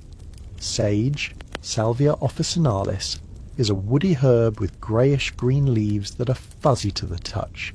It has a strong, distinctive taste and smell. Herbaceous, slightly peppery, vaguely minty. The smell is pleasant in moderate amounts but can become overwhelming if you're surrounded by a lot of it. Medieval people grew it widely. It's relatively easy to cultivate. It doesn't require special conditions. Once you have a sage plant, it basically keeps, producing indefinitely if you manage it correctly. So sage was accessible. What made sage so universal was that it had multiple uses. You could use it for digestive issues. You could use it for sore throats. You could use it for religious ceremonies. Sage was used in blessing rituals in medieval Christianity, which gave it spiritual significance. And you could use it for sleep, either by burning it, making it into a tea, or simply hanging dried sage in your bedroom and letting it release its oils into the air. The compounds in sage that matter for sleep and general health include thujon. Yes, again, thujon shows up in multiple herbs, camphor, and various volatile oils. These compounds have mild sedative properties, antiseptic properties, and antibacterial properties. So sage actually does something. It can help with sleep. It can help prevent infection. It can help with respiratory issues if you're breathing in the smoke. It's not as powerful as poppy or henbane, but it's reliable and it's safe. Medieval people used sage at night in various ways. Some would burn it and let the smoke fill the bedroom. Sage smoke smells pleasant and distinctive, and medieval people seem to like it. Some would make a tea from dried sage leaves and drink it before bed. Some would stuff dried sage into pillows, the same way they'd use mugwort or valerian. Some would hang bundles of dried sage above the bed, both for the aroma and for the presumed medicinal effects of living in a room full of sage. The experience of using sage for sleep was probably this. You'd prepare it somehow, most likely burning it or making a tea. If burning it, the smoke would rise and fill your room with a pleasant, distinctive smell. The smoke would be mild compared to valerian or wormwood. You wouldn't be fighting against it. You'd breathe it in, and you'd feel a gentle calming effect. Your mind would slow down a bit. Your body would relax a bit. Nothing dramatic, just a slow shift toward a more sleep-ready state. You'd lie down, and sleep would come relatively easily. You'd sleep through the night. The next morning your bedroom would still smell like sage, which was considered a positive thing. It meant the room was clean, spiritually and physically. What's interesting about sage is that it seems to have been one of those herbs that was used by people across the social spectrum, because it was accessible and because it was recognised as both practical and spiritually significant. A peasant might grow sage in a small garden because it was useful. A noble would have sage grown in their herb garden and would use it regularly. A monastery would definitely have sage, both because of its practical medicinal uses and because of its religious significance. The Catholic Church had a complicated relationship with herbalism. Some herbal practices were considered acceptable, others were considered suspicious and potentially associated with witchcraft. Sage seems to have been mostly acceptable, possibly because it had such strong Christian associations and such obvious practical uses. It wasn't surrounded by the kind of mystical, suspicious reputation that some other herbs had. It was just sage, useful, practical, reliable. Here's a mainstream historical fact. Sage appears in virtually every medieval herbal and medical text. Its uses are documented consistently across the entire medieval period and across different regions of Europe. There's an unusual unanimity about sage being good for health and sleep. A quirky detail: sage was sometimes used in medieval purification rituals, and the smoke of burned sage was thought to drive away evil spirits. This is similar to the smudging practices that would much later be associated with Native American traditions, though the medieval European sage burning was developed independently. It's a good example of how different cultures independently discovered that burning sage creates a pleasant smell and that the ritual of doing so has psychological benefits. Historians still argue about many aspects of medieval herbalism, but sage is one herb where there's unusual agreement. Medieval people used it. Modern scientific validation confirms it has mild sedative and antibacterial properties, and it's still in use today for similar purposes. It's one of the successful continuities in herbalism from medieval times to now. The universality of sage in medieval bedrooms tells us something important. Medieval people weren't always attracted to the most exotic, dangerous, or mysterious options. Sometimes they just wanted something that worked, that was safe, that was accessible, and that had a track record of being helpful. Sage offered all of this. It was the herb you knew you could rely on. It was the herb your grandmother probably used, and her grandmother before that. In a time of constant uncertainty and danger, that reliability and continuity were valuable. Sage burning became such a common practice that the smell of sage and smoke became associated, for medieval people, with healing and cleaning. When you smelled sage burning, you thought of health, cleanliness, spiritual purification. The herb had earned this association through centuries of use and positive outcomes. So when you lit sage in your bedroom before sleep, you weren't just releasing compounds that might help you sleep. You were participating in a ritual that connected you to generations of people who had done the same thing for the same reasons in hopes of the same outcomes. In your medieval bed, with sage smoke drifting around you, you'd feel connected to something bigger than just trying to sleep. You'd feel like you were doing what people did, what was known to work, what had worked for your ancestors and would probably work for you. And while that might sound like folklore, the psychological comfort of that continuity and confidence in a practice actually does help with sleep. So sage, in addition to its mild pharmacological properties, was also delivering a kind of confidence. This has worked before. It will work again. And confidence is actually a pretty effective sleep aid. Now we need to meet the people who were selling and promoting all these herbs, the medieval apothecaries and herbalists. Because the herbs didn't just appear in bedrooms by magic. Someone was growing them, harvesting them, drying them, and selling them to people who wanted them. And these people, the apothecaries, the herbalists, the wise women, the travelling merchants, occupied a specific and complicated position in medieval society. Medieval apothecaries were not quite doctors, not quite merchants, not quite magicians, but a bit of all three. Some were trained in medicine and had studied the learned texts. Some were just people who had learned herbalism through experience and family tradition. The distinction between a legitimate apothecary and a fraud was not always clear, even to medieval people. If you could provide herbs that seemed to work, you had credibility. If your remedies failed repeatedly, your credibility decreased. But there was a lot of room for people to market themselves as experts, even if their expertise was questionable. The life of an apothecary was relatively good from a medieval perspective. You had access to interesting materials, including things from distant parts of the world. You had some economic independence. You were running a business, making money from the demand for medicinal herbs. You had some social status. People came to you because they needed you, which created a kind of implicit authority. But you also had risk. If people used your remedies and got worse instead of better, they might blame you. If your remedies contained anything that seemed suspicious or mystical, you might be accused of witchcraft or sorcery. You were operating in an area where the line between legitimate medicine and forbidden magic was very blurry. The reputation of apothecaries was mixed. Some were genuinely respected, particularly if they had studied medicine and had credentials from a university or from the church. Some were seen as suspicious, people who made money from selling dubious substances to desperate people. Medieval literature sometimes portrays apothecaries as villains, as people willing to sell you poison if you had the money to pay for it. Shakespeare's apothecary in Romeo and Juliet is poor and willing to sell Romeo a poison because he needs the money. This might be a bit of literary exaggeration, but it reflects a real aspect of apothecaries' reputation.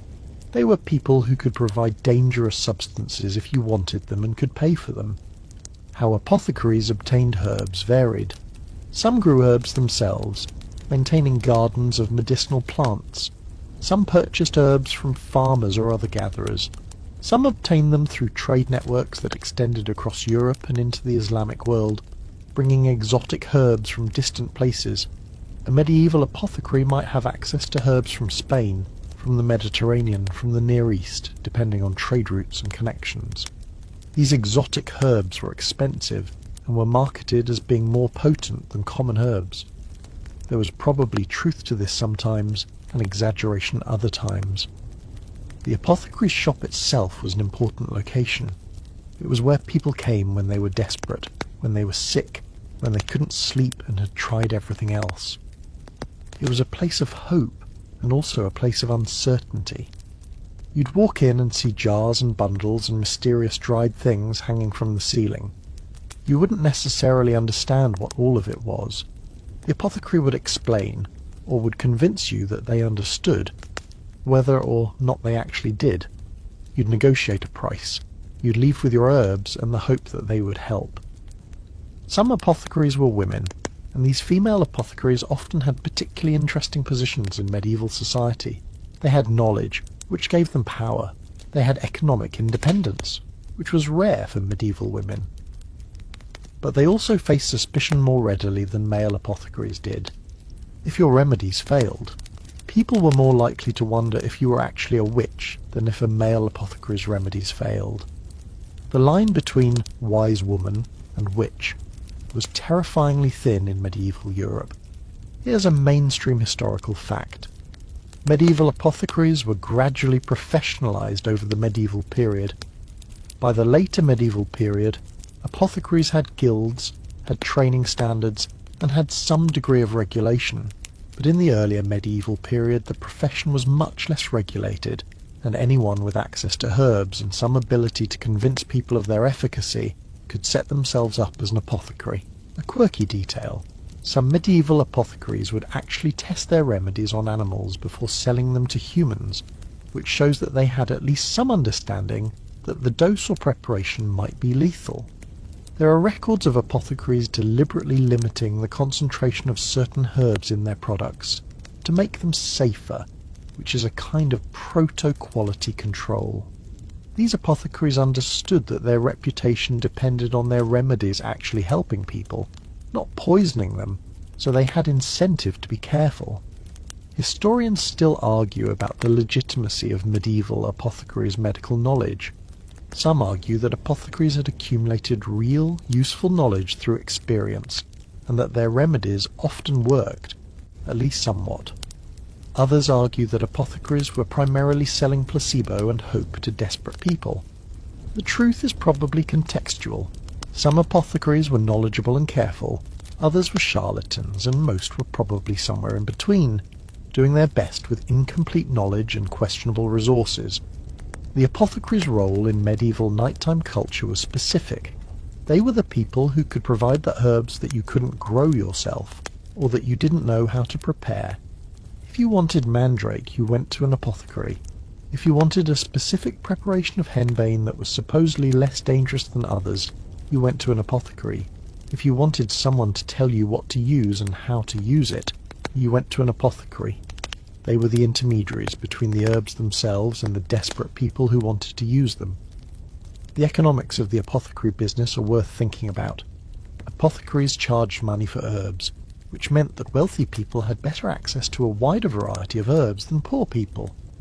A rich person could buy mandrake, could buy exotic herbs from the Far East, could have a personal relationship with an apothecary who would prepare custom remedies. A poor person might have access to common herbs like sage and chamomile, might occasionally visit an apothecary, might spend more on herbs than they could really afford. This meant that medieval sleep aid access was determined partly by wealth and partly by knowledge. If you were wealthy and connected to a good apothecary, you had better options. If you were poor, you had fewer options. In your medieval town, the apothecary's shop would be a known location. You might have visited it before, or you might have heard stories about it. You might be nervous going in, nervous about the cost, nervous about whether the remedy would actually work, nervous about whether the apothecary was legitimate or a charlatan.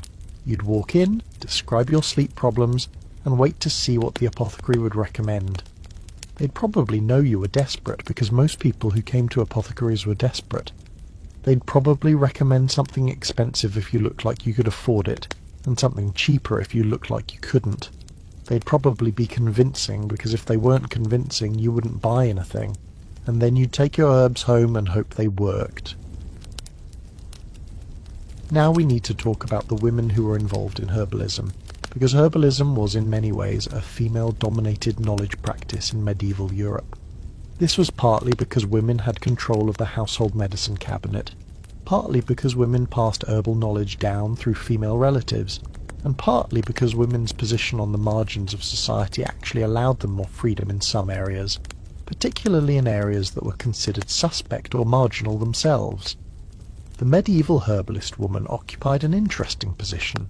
She might be a healer, using her knowledge to treat illness in her family and community. She might be a midwife, using herbs to help women through pregnancy, childbirth, and recovery. She might be a wise woman or cunning woman, using her knowledge for a broader range of purposes, some of which might be considered magical or spiritual. Or she might be some combination of all of these. The distinctions between these roles were not always clear, and a single woman might be known in her community as all three of these things simultaneously. Women's herbal knowledge was often transmitted through families, particularly through the female line. A mother would teach her daughters which herbs to grow, how to harvest them, how to prepare them.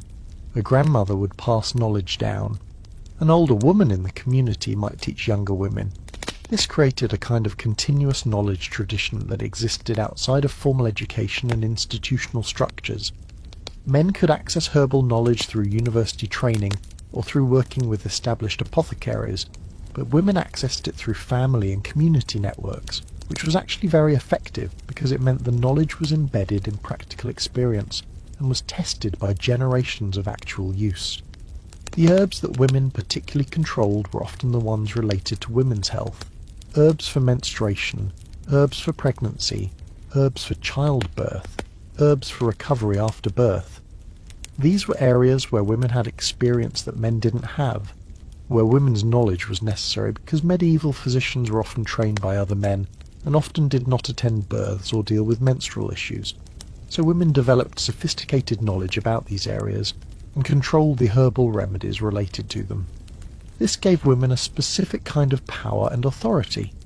For nighttime herbalism specifically, women seem to have been particularly involved in the growing and preparation of herbs that were used for sleep and dreams. Mugwort, with its associations with dreams and women's spirituality, seems to have been more commonly grown and used by women. Valerian, with its unpleasant smell but proven effectiveness, seems to have been something that women would prepare because they had the knowledge and the willingness to work with difficult plants.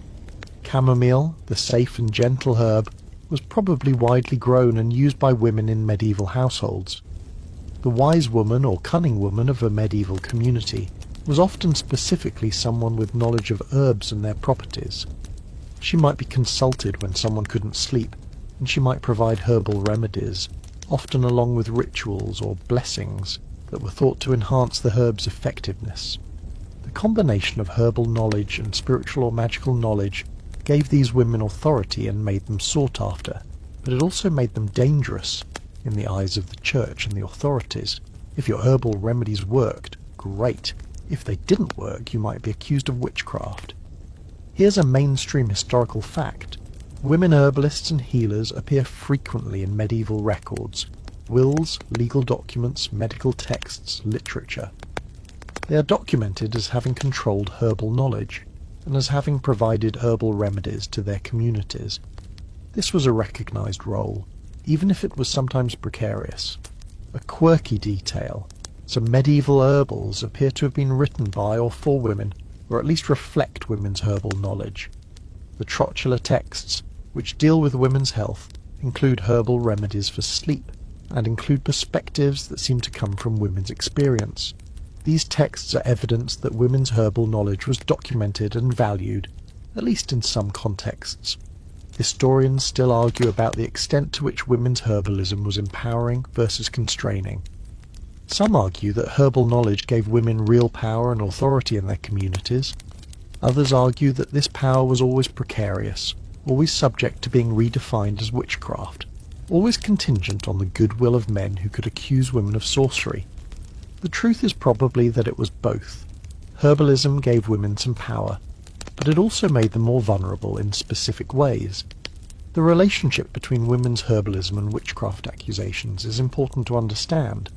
Women who knew a lot about herbs, who spent time in nature gathering plants, who were consulted for magical or spiritual remedies, who had the authority to tell people to do things and people listened. These women looked suspicious to authorities who were trying to root out witchcraft. The fact that her remedies worked probably didn't help. If her herbs actually did help with sleep or did help with pain, that was evidence of power. And power in a woman was suspicious. So the same knowledge that gave a woman authority also put her at risk. In your medieval village, the wise woman who provided herbs would be someone you'd know. You might respect her, might rely on her, might trust her knowledge more than you'd trust the official physician from the nearby town. You might visit her when you couldn't sleep, and she'd give you herbs from her garden or from her stores. She'd probably charge you something, not as much as the official apothecary would, but something. And she'd probably give you instructions on how to use the herbs, and she'd probably tell you some kind of blessing or ritual that you should do while using them. Whether the blessing and ritual had any actual effect or whether they were just making you feel more confident in the remedy is debatable, but either way they probably helped you sleep better. And then you'd use the herbs, and hopefully you'd sleep, and you'd be grateful, and you'd remember this woman as helpful and wise. That was often enough. That was often what passed for medicine in medieval times. Monks deserve their own section, because monastic life was fundamentally different from secular life, and the monks' approach to nighttime herbalism reflected that. Monasteries were places of intentional, organized community. They had gardens that were specifically designed and maintained. They had time for the kind of detailed record-keeping that created our best surviving sources about medieval herb use. And they had the combination of spiritual authority and practical knowledge that put monks in a unique position regarding herbs. Medieval monks grew herbs in monastic gardens. These gardens served multiple purposes, providing food, providing medicine, providing materials for dyes and other craft work, and providing herbs for spiritual practices. The monastic garden was organized and maintained carefully. Different herbs had their own spaces. The harvest and storage were documented. The uses were tracked. From an organizational perspective, monastic herb cultivation was probably the most sophisticated herbal practice in medieval Europe. The monks used herbs for sleep and other purposes, and they documented this use. Monastic schedules were intense and involved regular sleeping patterns that would be considered insane by modern standards. Monks would go to bed, sleep a few hours, be awakened for nighttime prayers, the office of matins, pray for sometimes hours, go back to bed, sleep a bit more, then be awakened again before dawn for more prayers.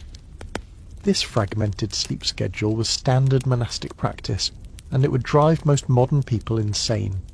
Medieval monks, if they were struggling with this exhausting schedule, might turn to herbal solutions to help them sleep more deeply during the time they had available, or to make the nighttime prayers feel less exhausting. What herbs would monks have used? They would have had access to all the common herbs we've discussed: sage, chamomile, mugwort, valerian. They also had access to some more exotic herbs that their monasteries had cultivated. Some monasteries grew poppies, some grew other plants specifically for medicinal purposes. The monks' medical knowledge came from texts, from inherited manuscripts that contained descriptions of herbs and their properties. They would have had access to translations of Greek, Roman, and Islamic medical texts. So their herb use would have been informed by learned tradition as well as practical experience. The monastic attitude toward herbs was interesting because it combined the practical with the spiritual.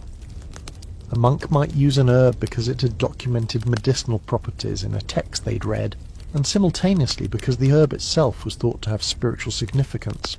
Sage, as mentioned, was used in blessing rituals. Other herbs might be used because they were mentioned in the Bible or in the lives of saints. So the monks' herbalism was not just practical medicine, it was also spiritual practice. Here's a mainstream historical fact. Monastic herbals and medical texts document the cultivation and use of numerous herbs with detailed descriptions of their properties and proper preparation. Some of these texts appear to be based on practical experience with the herbs, suggesting that monks were testing and refining herbal knowledge. A quirky detail. Some monks seem to have been genuinely interested in the properties of herbs and conducted something like experiments, growing different varieties and noting differences in their effects. These weren't scientific experiments in the modern sense, but they were more systematic than casual observation. Some of this experimental attitude seems to have been driven by the monks' larger project of understanding God's creation. If God created these plants with properties, understanding those properties was a way of understanding God's design. Historians still argue about the extent to which monastic herbalism was scientifically grounded versus superstitious. But what's clear is that monks had the luxury of time and organization that allowed them to study herbs systematically. They kept records, they maintained gardens, they passed knowledge down.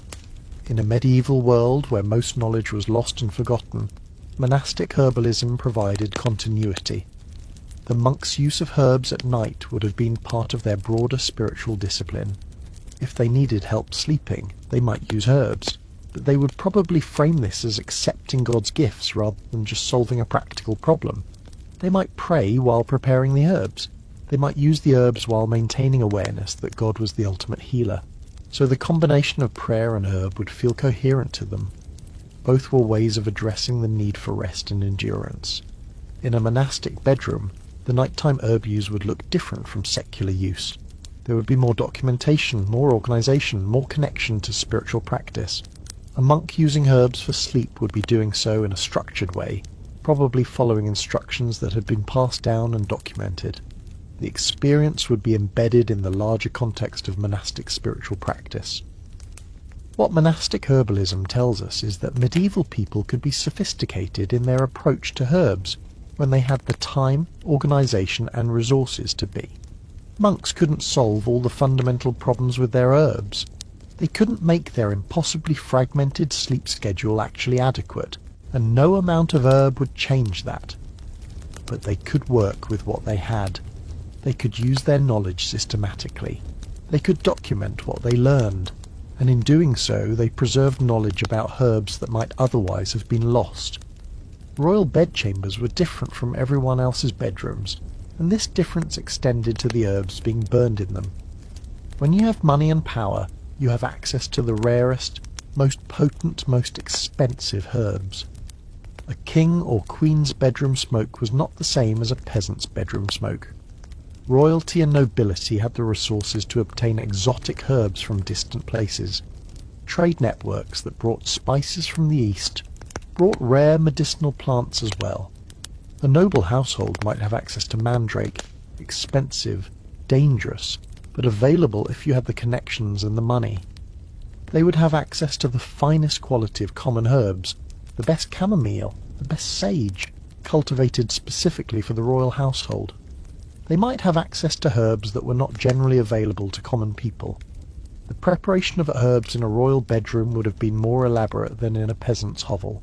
A noble household would have servants and specialists whose job included preparing medicines and arranging herbal remedies.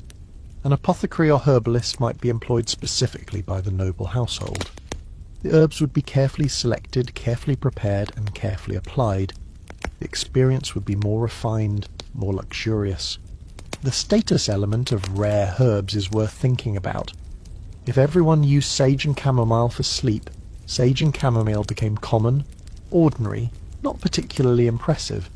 But if you could use mandrake, if you could use rare herbs from distant places, if you could have herbal remedies prepared specifically for you by specialists, that was impressive. That was a display of wealth and power. So nobility probably had access to herbs not just because they were better for sleep, but because using them was a way of demonstrating status.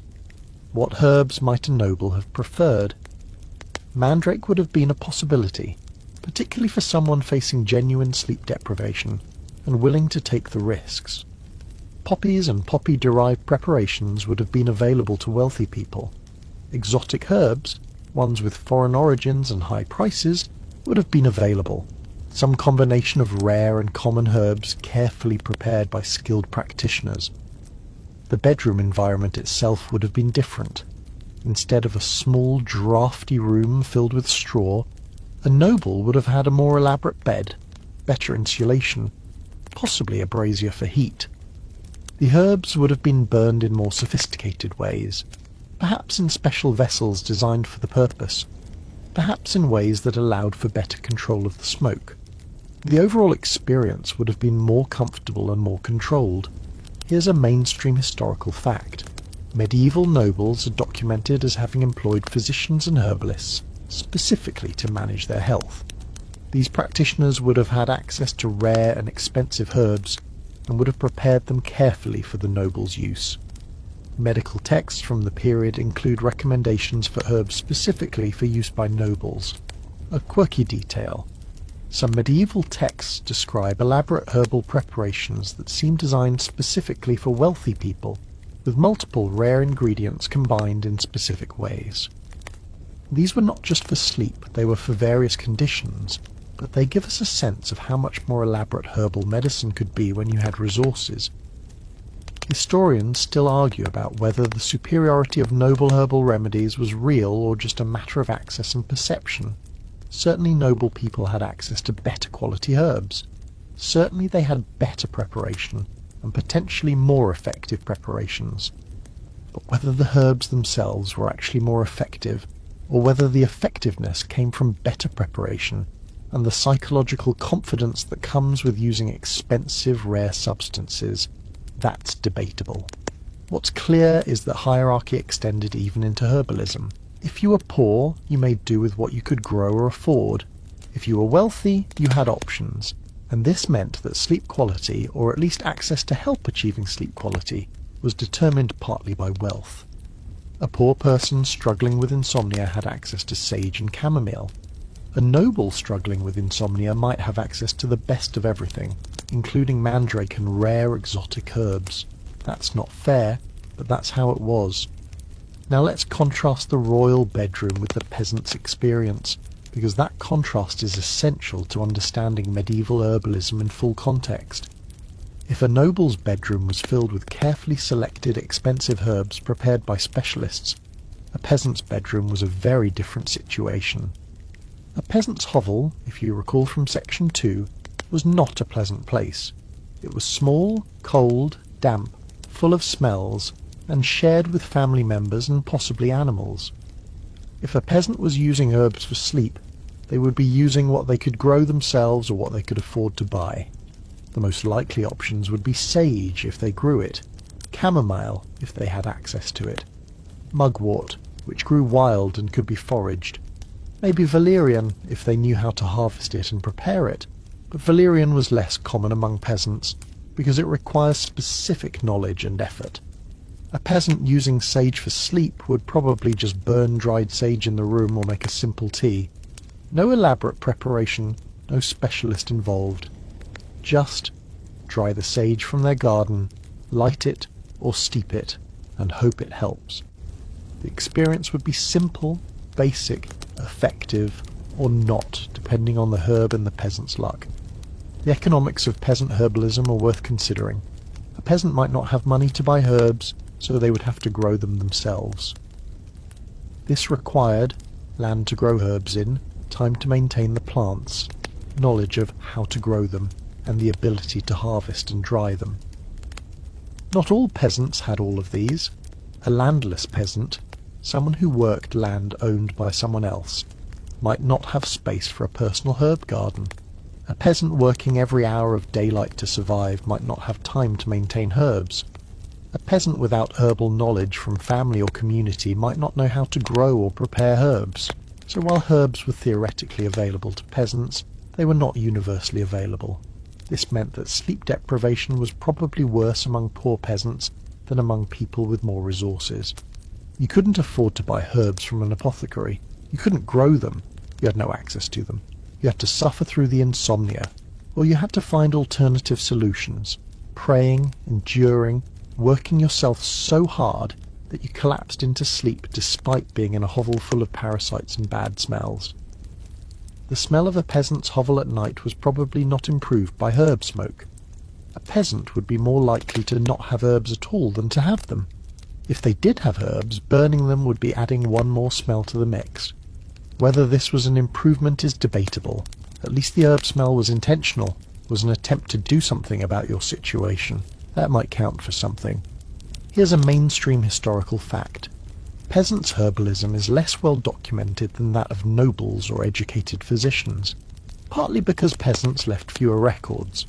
But what records we have suggest that peasants did use herbs when they could access them, and that they used common herbs like sage, chamomile and mugwort. A quirky detail: some of the most powerful herbal knowledge might have actually come from peasants, because peasants had to solve practical problems with limited resources and had to know how to use herbs effectively or face consequences. A peasant who knew how to use valerian despite its terrible smell had probably discovered through experience that it worked, not because they'd read it in a text, but because they'd tried it. Historians still argue about peasant herbalism partly because it's hard to document. Peasants didn't leave written records of their practices, but the fact that herbal knowledge was passed down through families, and that this transmission happened across all social classes, suggests that peasants were involved in and contributing to herbal knowledge in ways that formal sources don't capture. What's clear is that access to herbal remedies for sleep was stratified by wealth and knowledge. A peasant had fewer options than a noble. A peasant had to do more of the work themselves. A peasant had less help from specialists. And a peasant probably dealt with worse sleep deprivation as a result, because while they might have access to the same basic herbs as anyone else, they had fewer resources to maximize the effectiveness of those herbs. In your peasant's hovel at night, you would not have elaborate herbal preparations. You would have whatever you could manage, maybe some sage you'd grown yourself, maybe some mugwort you'd foraged, maybe nothing at all. The smoke, if you created any, would mix with all the other smells of the hovel. The hope would be there that the herb would help. Whether it actually did would probably depend partly on your desperation and your belief in it, and partly on whether the herb actually worked. It was probably a mixed result more often than not. Now we need to talk about the blurry boundary between incense and medicine, between spiritual burning and medicinal inhalation, because this distinction that feels obvious to us was not at all obvious to medieval people. In modern thinking, incense is something you burn for religious purposes or for smell, while medicine is something you ingest or apply to heal a condition. Medieval people didn't have this clean distinction. In medieval Christianity, burning incense was part of worship. Incense, often made from resins like frankincense and myrrh, which came from distant places and were expensive, was burned in churches as part of ritual. The smoke rising was understood as prayers rising to heaven. The smell was understood as spiritually purifying. This was religious practice, not medical practice. But many of the substances used in religious incense had medicinal properties. Frankincense has anti-inflammatory properties. Myrrh has antimicrobial properties. So if you were burning these substances in a church, you were breathing in compounds that would have effects on your body and mind, whether or not you understood them as medicinal. And if you were burning these substances in your bedroom at night, were you doing so for religious purposes or medicinal purposes or both? This ambiguity extended to many herbs. Sage, as mentioned, was used in religious blessing rituals, but sage also had medicinal properties and was used as medicine. So was burning sage in your bedroom an act of spiritual protection, or an act of medicine, or was the distinction irrelevant? Medieval people probably didn't see it as a distinction that mattered. If sage helped protect you spiritually and also helped you sleep, then it served both purposes simultaneously. Why would you separate the two? This blending of spiritual and medicinal purposes meant that medieval herbalism was embedded in a spiritual framework. When you used an herb, you were not just ingesting or inhaling a chemical compound. You were participating in a spiritual act. You were receiving a gift from nature that God had created. You were potentially opening yourself to spiritual as well as physical healing.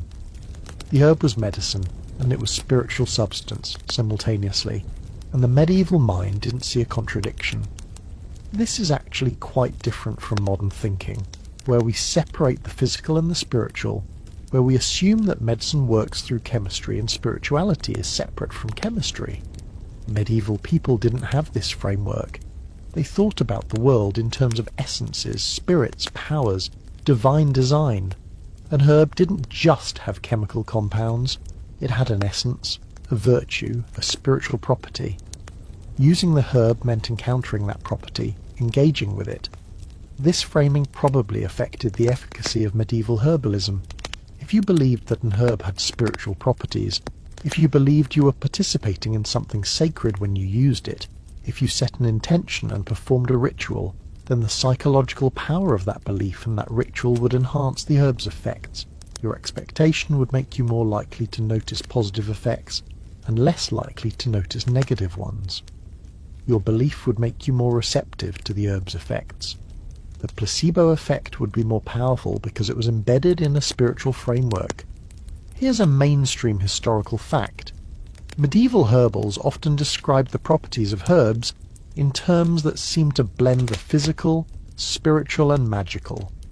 An herb might be described as having power or virtue, terms that don't clearly distinguish between pharmacological effect and spiritual property. A quirky detail. Some medieval herbals describe the harvesting of herbs as requiring specific rituals or prayers. The idea was that harvesting an herb was not just a physical act, but a spiritual act, and the way you did it affected the herb's properties. This is explicitly documented in some texts. Instructions for harvesting herbs that include prayers or specific times, like a certain phase of the moon, meant to maximize the herb's spiritual and medicinal properties. Historians still argue about the extent to which medieval people's beliefs in spiritual properties of herbs were actually affecting their experience of the herbs, or whether the spiritual belief was purely psychological and not affecting anything real. But what's clear is that medieval people experienced the herbs through a framework that included spiritual dimensions, and this framework probably made the herbs more effective because the framework itself was doing psychological work. What's important to understand is that for medieval people, burning incense and burning medicinal herbs were not fundamentally different activities. You were burning something, you were inhaling the smoke, and the smoke was doing something, physically and spiritually.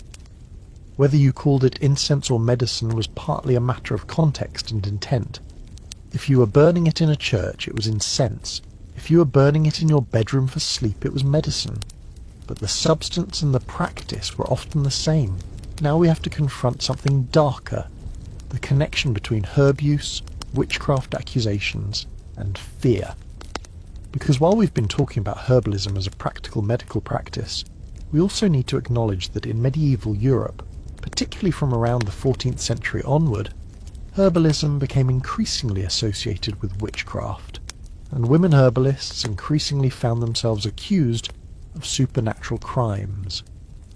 The witch hunts of the medieval and early modern periods are often presented as hysteria or superstition, and there's some truth to that. But they were also partially an attack on herbalism, because if you were known to use herbs extensively, if you burned herbs and incense, if you had knowledge of plants and their properties, if you prepared medicines, if people consulted you for remedies, you looked like a potential witch. You looked like someone who had knowledge of supernatural powers hidden in plants. The fear was roughly like this. If herbs could affect the mind, if they could cause hallucinations, if they could make you see things that weren't there, then they had a kind of supernatural quality. And if a woman had extensive knowledge of herbs, if she knew which plants could make people hallucinate or see things, then she potentially had access to supernatural knowledge and supernatural power. She could, potentially, harm people using herbs. She could curse someone by giving them poisoned herbs. She could use her knowledge for malevolent purposes. This fear was not entirely unfounded, in the sense that herbs like henbane and mandrake really could harm people. If someone wanted to poison someone else, they could, using herbs. If someone wanted to drug someone without their knowledge, they could do that too. So the fear that knowledgeable herbalists could use their knowledge for harm was based on genuine dangers. The problem was that people jumped from "this herb knowledge could be used for harm" to "this person who has herb knowledge is definitely using it for harm," and women herbalists found themselves accused of witchcraft, often on the basis of being successful healers. The logic of witchcraft accusations against herbalists went something like this. If your herb remedy actually cured someone's illness, that was suspicious. How could an herb, which should just be a plant, possibly cure a serious illness? The only explanation was that you were using supernatural powers. You were a witch. Or, conversely, if your herb remedy failed to cure someone, that was also suspicious. How could someone with knowledge of herbs fail to cure an illness? The only explanation was that you were deliberately using your powers to harm people. You were a witch. In other words, herbalists, particularly women herbalists, were in a no-win situation. Success was evidence of witchcraft. Failure was evidence of witchcraft. You were caught either way. Some of the most famous witch trials involved herbalists, healers, wise women, midwives, people who had herbal knowledge and who used it to help their communities, found themselves accused of witchcraft, tried and executed. The evidence against them often included things like they had dried herbs hanging in their homes, they muttered while preparing remedies, they charged money for their services, they had knowledge that seemed mysterious to ordinary people. These are not actually evidence of witchcraft, but they were treated as evidence in court. Here's a mainstream historical fact. In the period from roughly 1400 to 1650, tens of thousands of people were accused of witchcraft and executed primarily in Europe. A significant proportion of these were people known for herbal healing or medicine. The persecution of herbalists was systematic in some regions. A quirky detail. In some cases, herbalists were accused of witchcraft because their remedies actually worked, and people couldn't understand how an herb alone could be effective. The success of the remedy was treated as evidence of supernatural involvement. It's a tragic irony. The herbalists who were most effective, who understood herbs best and could prepare them most skillfully, were often the most vulnerable to witchcraft accusations. Historians still argue about the causes of the witch hunts and the role of herbalism in them. Some argue that the hunting down of herbalists was a deliberate effort to eliminate traditional medicine and consolidate medical authority in the hands of educated, male, physicians and the church. Others argue that it was more about misunderstanding and fear than deliberate suppression. Probably both factors were involved. What this means is that in medieval nighttime herbalism, there was an undercurrent of danger that we haven't fully addressed. Using certain herbs, particularly if you had distinctive knowledge about them, particularly if you were a woman, put you at risk. Your neighbours might notice that you were burning strange herbs. They might suspect you of witchcraft. They might report you to authorities. You could be accused, tried and executed based on the fact that you were good at healing. This context gives us a different way of understanding medieval herb use. It wasn't just a practical matter of solving sleep problems. It was also an act that carried social risk, particularly for women. A wise woman using mandrake to help someone sleep was not just providing medicine. She was displaying knowledge that could be misinterpreted as supernatural. She was putting herself in danger. In your medieval village, if you were a woman known for herb use, you would be aware of this risk. You would probably be careful about what you said about your herbs, about how you prepared them, about how you explained their effects. You couldn't be too openly magical or supernatural about it. That invited accusations. But you also couldn't deny that your remedies worked, because your reputation and livelihood depended on their effectiveness. You were walking a very fine line between being respected as a healer and being feared as a witch. We need to acknowledge the Islamic influence on medieval European herbalism, because medieval Europe didn't develop its herb knowledge in isolation. It inherited knowledge and practices from Islamic medical tradition, and this connection was profound and sometimes invisible. From roughly the 8th century onward, the Islamic Golden Age was producing sophisticated medical texts, including detailed herbals. Physicians like Al-Razi and Ibn Sina wrote comprehensive medical encyclopedias that included descriptions of herbs, their properties, their uses. These texts were more systematically organised and more detailed than most European medical knowledge of the time, and over the medieval period these texts gradually became available to European scholars, either through direct translation from Arabic or through indirect transmission through trade and cultural contact. This transmission happened primarily through a few routes. Al-Andalus, Islamic Spain, was in direct contact with Christian Europe and was a place where medical knowledge was translated and shared. The Mediterranean trade networks brought Islamic texts to Europe and brought European scholars to Islamic centres of learning. The Crusades, paradoxically, also brought medical knowledge. Crusaders would encounter Islamic medical practices and would bring information back home. Gradually, Islamic medical knowledge integrated into European medical practice. What this meant for herbalism was that European herbalists and physicians inherited knowledge about plants that Islamic herbalists had developed. Some of the herbs we've been discussing, mandrake, henbane, poppy, were documented and discussed in Islamic medical texts. The dosages, the warnings, the documented effects, all of this had been worked out by Islamic physicians before it reached European herbalists.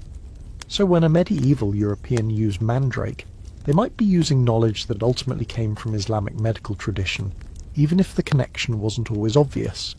The most explicit evidence of this is in medieval European medical texts that are clearly based on or influenced by Islamic texts.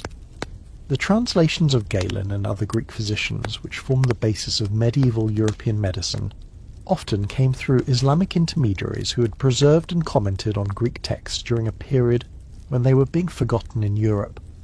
So Islamic scholarship literally preserved classical European knowledge and then transmitted it back to Europe. Here's a mainstream historical fact. Many medieval European medical texts are explicitly based on or translated from Islamic texts. This is documented and acknowledged in the texts themselves and in the historical record. The transmission of medical knowledge from Islamic to European sources was systematic and substantial. A quirky detail: some of the exotic herbs that became available to wealthy Europeans in the medieval period came through Islamic trade networks. Nutmeg, mace, clove, and other spices that we think of as global commodities were accessed by medieval Europe primarily through Islamic-controlled trade routes. So using these exotic spices and herbs was, in a sense, participating in a global network that centered on Islamic trade and knowledge. Historians still argue about the extent of Islamic influence on European medicine, with some emphasizing it heavily and others suggesting that European medicine developed more independently than is sometimes suggested. But what's clear is that some knowledge was transmitted and some herbs and practices were influenced by Islamic sources. What this context tells us is that medieval European herbalism was not isolated European folklore. It was part of a larger medieval world that included Islamic scholarship, Islamic trade, and the gradual transmission of knowledge across religious and political boundaries. A medieval European herbalist might not have known the Islamic origins of their knowledge, but they were in fact participating in a tradition that was partly Islamic in its roots. In the context of nighttime herbalism, this means that some of the herbs medieval Europeans were burning for sleep might be herbs that Islamic physicians had documented centuries earlier. The knowledge about mandrake's hallucinogenic properties, the knowledge about opium's pain-relieving effects, the knowledge about valerian's sedative properties, some of this had been worked out in Islamic medical tradition before being transmitted to Europe. So medieval Europeans were, in a sense, using knowledge that had been tested and refined over centuries in a different cultural and religious context. This also raises interesting questions about knowledge transmission. How much of Islamic herbalism was accurately transmitted, and how much was lost or distorted in translation? How much of what Europeans thought they knew about Islamic medicine was actually based on the texts, versus how much was based on misunderstandings or selective transmission? These are questions that historians are still working through. What's important is that medieval herbalism was not isolated folklore. not developed purely within the European tradition, but rather a hybrid practice influenced by knowledge from other parts of the world. This adds depth to our understanding of medieval herb use. These weren't just things that medieval people stumbled onto on their own. These were things they learned, partially, from sophisticated medical traditions in other parts of the medieval world. The Church's stance on herbs was complicated, and we need to understand this complication because it affected what herbs people could use and how openly they could use them. On the one hand, the Church was deeply suspicious of anything that looked magical or supernatural, including herb use that seemed too effective or too mysterious. On the other hand, the Church was involved in medicine, and many of the best documented medieval physicians and herbalists were clergy, particularly monks. So the Church was simultaneously suspicious of herbs and dependent on them. This contradiction created a landscape where herb use was always somewhat precarious. You could use certain herbs openly and without suspicion. Sage, because it was used in blessing rituals, was safe. Chamomile, because it was gentle and well documented, was safe. But herbs that seemed to have more dramatic effects, herbs that required mysterious preparation, herbs that were associated with hallucinations or supernatural experiences, these were more suspect. The issue with magical plants like mandrake was that the prohibition against magic was a real thing in medieval Christianity. Magic was considered demonic, was associated with witchcraft and devil worship, was explicitly condemned by the Church. So if an herb was used in a way that was explicitly magical, if rituals were performed, if spells were spoken, if the herb was treated as a magical object rather than just a medicinal plant, the Church might object. But if an herb was used simply as medicine, without the magical framework, the Church might be okay with it. This meant that the same herb could be acceptable or unacceptable, depending on how you used it and how you framed it. Some Church authorities seem to have distinguished between herbs that were used as medicine, acceptable, and herbs that were used magically, unacceptable. So you could use mandrake as a medicine, as long as you didn't do the screaming root ritual or pretend it had magical properties. You could use poppy for pain, as long as you weren't using it to induce visions or hallucinations. The chemistry of the herb didn't change, but the intent and the framing did, and intent and framing mattered to the Church. This distinction probably affected how medieval people used herbs in practice. You would use them as medicines, emphasizing the practical, health-related benefits. You would not emphasize any mystical or magical properties. You might privately believe in spiritual dimensions of herb use, but you would probably not discuss this openly with the Church authorities. This created a kind of public/private divide, where the official stance, herbs are medicine not magic, was different from the lived experience. Herbs had spiritual properties, and the spiritual dimensions mattered. Here's a mainstream historical fact. Medieval Church authorities issued pronouncements about herbalism, sometimes approving it as medicine, and sometimes condemning it as magic or witchcraft. These pronouncements were not always consistent, and different regions had different policies. But the general principle was that herb use needed to be framed as medical practice, not magical practice. A quirky detail: some monastic herbals were deliberately framed as medical texts, following the format of classical medical authorities, even though the contents might include practices that had magical elements. The framing was deliberate. Making the text look like medicine rather than magic meant it was more likely to be accepted by Church authorities. Historians still argue about the degree to which Church disapproval actually affected herb use in practice. Probably it affected what people would openly admit to doing and how they would frame their practices, but people probably continued using herbs magically even if the official stance was disapproving. The Church's authority was real, but people could often get around it by being discreet about their magical use. The upshot of Church involvement in herbalism was that medieval herb use was always somewhat constrained by religious authority. You could use herbs, but you had to be careful. You had to frame them as medicine, not magic. You had to be careful not to seem like you were claiming supernatural powers. You had to respect religious doctrine about what was acceptable. This doesn't mean people didn't use herbs or didn't benefit from them. It means they used them within constraints imposed by a religious authority. In your medieval bed, if you were using an herb for sleep, you might or might not be conscious of these religious constraints. If you were simply burning sage because it helped you sleep, you might not be thinking about the church's position on herb use. But the church's position was there, in the background, creating a context where certain uses were acceptable and others were dangerous. For women especially, this context was important because women's herb use was more likely to be questioned and scrutinised, more likely to seem suspicious, more likely to attract the kind of attention that could lead to witchcraft accusations. Sleep deprivation in medieval times was a real problem, not a metaphorical problem, and understanding this helps us understand why medieval people were so desperate to find solutions and why they were willing to try such strange and dangerous herbs. Modern sleep deprivation is usually temporary. You miss a night of sleep. You're tired the next day. You go back to sleep the next night. But medieval sleep deprivation could be chronic and severe, because the conditions that prevent sleep were built into medieval life. The cold made sleep difficult. The noise, from animals, from other people sharing your space, from environmental sounds, made uninterrupted sleep nearly impossible. The hunger made it hard to sleep comfortably. The anxiety about disease, about violence, about survival, made it hard to relax enough to sleep. And the parasites, the fleas, lice, bedbugs, and other creatures that were literally on and in your body would wake you up constantly from itching. If you were a medieval peasant trying to sleep, you would be cold. Your mattress would be straw, which wouldn't be very insulating. Your blankets would be thin and inadequate.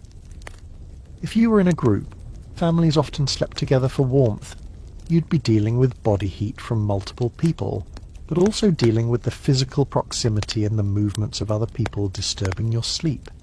If you were alone, you'd be even colder, and the room itself would be damp and cold, since there was no heating except for a fire, and the fire would be in the main room, not the sleeping area. If you were a medieval noble, the situation was better in some ways. Better bed, better insulation, probably fewer parasites. But you might also be dealing with the stress and anxiety that came with your position. You might be worried about politics, about land disputes, about succession. Your mind might be too active to sleep even in comfortable conditions. And if you were important enough, you might have ceremonial duties that interrupted your sleep. Formal appearances, religious obligations, social expectations that prevented you from just going to bed and staying there. The chronic sleep deprivation that medieval people experienced was probably affecting their cognition, their mood, their ability to function. Modern studies show that chronic sleep deprivation makes you more anxious, more depressed, less able to think clearly, more prone to making mistakes. Medieval people probably experienced all of these effects, even if they didn't have a medical framework to understand them. The desperation about sleep is evident in the medical texts. Physicians describe insomnia as a serious condition requiring treatment. They recommend multiple approaches, including herbs. They discuss the dangers of untreated insomnia. So while medieval medicine was often ineffective, in this case the physicians' concern about sleep deprivation was appropriate. They were right that it was a serious problem. They just often didn't have effective solutions. Here's a mainstream historical fact. Medieval medical texts describe insomnia as a significant health problem and recommend herbal treatments for it. The frequency with which insomnia is discussed suggests it was a common complaint, affecting people across social classes. A quirky detail. Some medieval medical texts suggest that insomnia could be a sign of supernatural interference, that you couldn't sleep because demons or spirits were bothering you. This medical interpretation reflects a worldview where the supernatural was considered a real health risk. Whether the insomnia was actually demonic or whether it was just regular insomnia, interpreted through a supernatural lens, the result was the same. Desperate medieval people looking for solutions. Historians still argue about how prevalent insomnia actually was in medieval times, versus how much discussion of it in text reflects the bias of educated physicians towards certain problems, but what's clear is that medieval people experienced sleep deprivation and were desperate for solutions. What this means is that the weird herbs, the dangerous herbs, the hallucinogenic herbs, medieval people weren't using them for fun. They were using them because they were desperate. They couldn't sleep because their lives were genuinely difficult and uncomfortable. They were trying to solve a real problem, and they were willing to take risks to do it. The understanding that medieval herb use was driven by genuine desperation rather than curiosity or casual recreation changes how we view it. These weren't people playing with drugs. These were people trying to survive difficult circumstances and using whatever tools they had access to. The fact that some of those tools were dangerous reflects not moral failing on the part of medieval people, but rather the desperation of their circumstances. One more practical purpose of nighttime herb burning that we should address: pest control. Because burning herbs at night wasn't just about sleep. It was also about survival, about keeping your bedroom inhabitable despite the presence of countless parasites that would otherwise eat you alive. Medieval bedrooms were infested. This is not hyperbole. This is documented fact. Fleas, lice, bedbugs, mosquitoes, and various other parasites would live in bedding, in walls, in any available space. They would feed on you at night, causing itching, pain, and infection. They would also transmit diseases. So the problem was not just discomfort, it was health threat. Certain herbs have insecticidal properties. They kill or repel insects. Sage is one, mugwort is another. Wormwood has strong insecticidal properties. When you burned these herbs, the smoke would permeate the room, and the insecticidal compounds in the smoke would irritate and affect the insects. Some insects would die, some would be repelled and would leave the room. The effect would not be complete, you wouldn't eliminate all the parasites. But it would reduce the infestation enough to make the bedroom somewhat more habitable. From a medieval person's perspective, this was crucial. An evening of herb burning might mean fewer bites during the night. Fewer bites meant less itching, less infection risk, less disease transmission. This was actual medical benefit, even if it wasn't a complete solution. So burning these herbs was not just tradition or superstition. It was practical pest control. The experience of this would be something like, you'd prepare your herbs for burning, you'd light them as evening came. The smoke would fill the room with a distinctive smell, sage smoke, or mugwort smoke, or whatever you were using. The smell would be strong enough to be noticeable and unpleasant if you weren't used to it. Then you'd lie down in a room filled with herb smoke. The smoke would irritate your nose and throat slightly. You'd cough a bit. Your eyes might water, but simultaneously you'd experience fewer bug bites during the night. You might actually sleep a bit better, not because the herb smoke was making you drowsy, but because you were being bitten less frequently. This dual purpose of herb burning, medicine for sleep plus pest control, is worth dwelling on. Medieval people didn't necessarily separate these purposes. An herb that helped you sleep and also killed parasites was just doubly useful. You were solving multiple problems at once.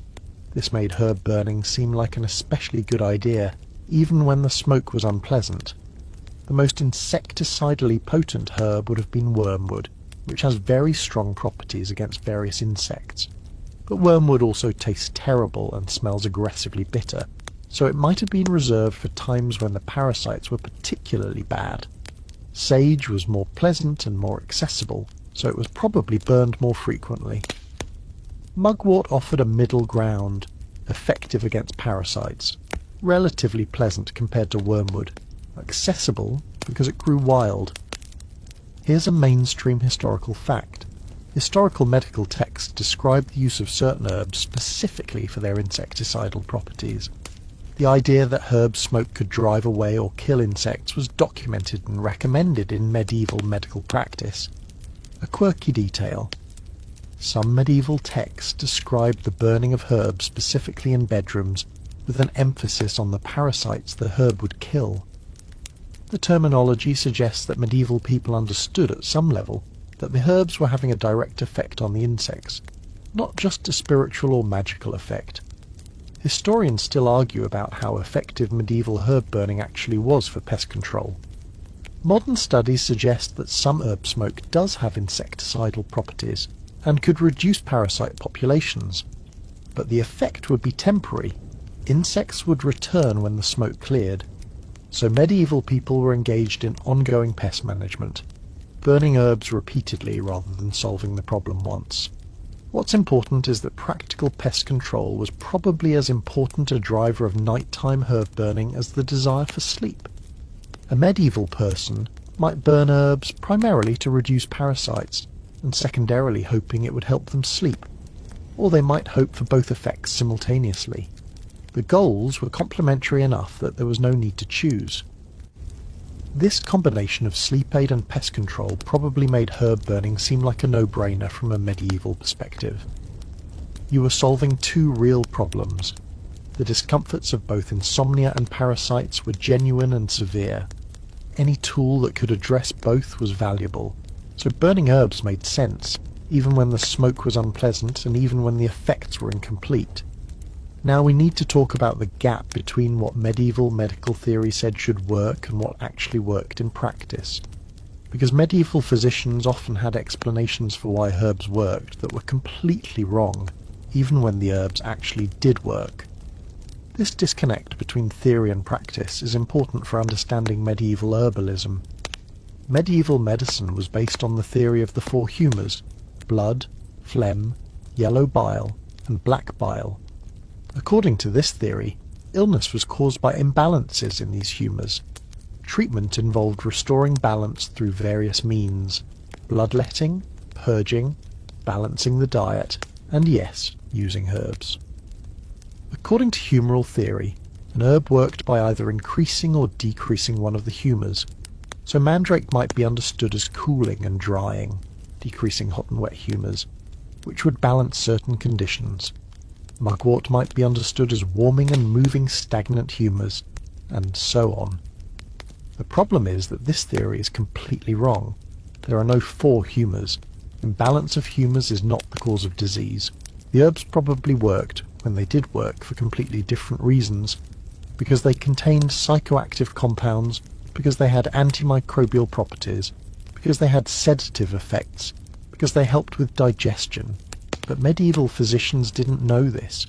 They had an entire framework of explanation that was wrong, even when their treatments produced results. And yet, because of this wrong theory, medieval physicians sometimes recommended herbs in ways that were accidentally correct. They'd recommend a herb for a condition, the herb would help, and they'd conclude that their theory was correct and their understanding was good. But the mechanism of action was completely different from what they thought. They were getting results for the wrong reasons. This meant that medieval medical practice included some good prescriptions mixed with a lot of pseudoscientific reasoning. An apothecary might tell you to use valerian for sleep, and valerian would help you sleep, and you'd think the apothecary was knowledgeable. In fact, the apothecary might be completely confused about why valerian worked, might have been operating on false principles, might recommend valerian for the wrong reasons, but the end result, you sleep better, would be correct. This created a situation where medical authority and actual medical knowledge were not aligned. Someone could be considered a medical authority and be completely wrong about how things worked, even while recommending things that actually did work. Or someone could have better practical knowledge than educated physicians, but less authority, because the educated physicians had credentials and training and theories, even if their theories were wrong. Here's a mainstream historical fact. Medieval medical theory was based on humoral balance, and herb use was explained through this framework.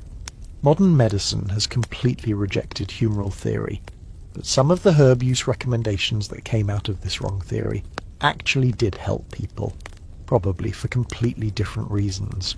A quirky detail: some medieval physicians would recommend the same herb for multiple different conditions, because they'd explain the condition through humoral imbalance, and recommend an herb that was understood as correcting that imbalance.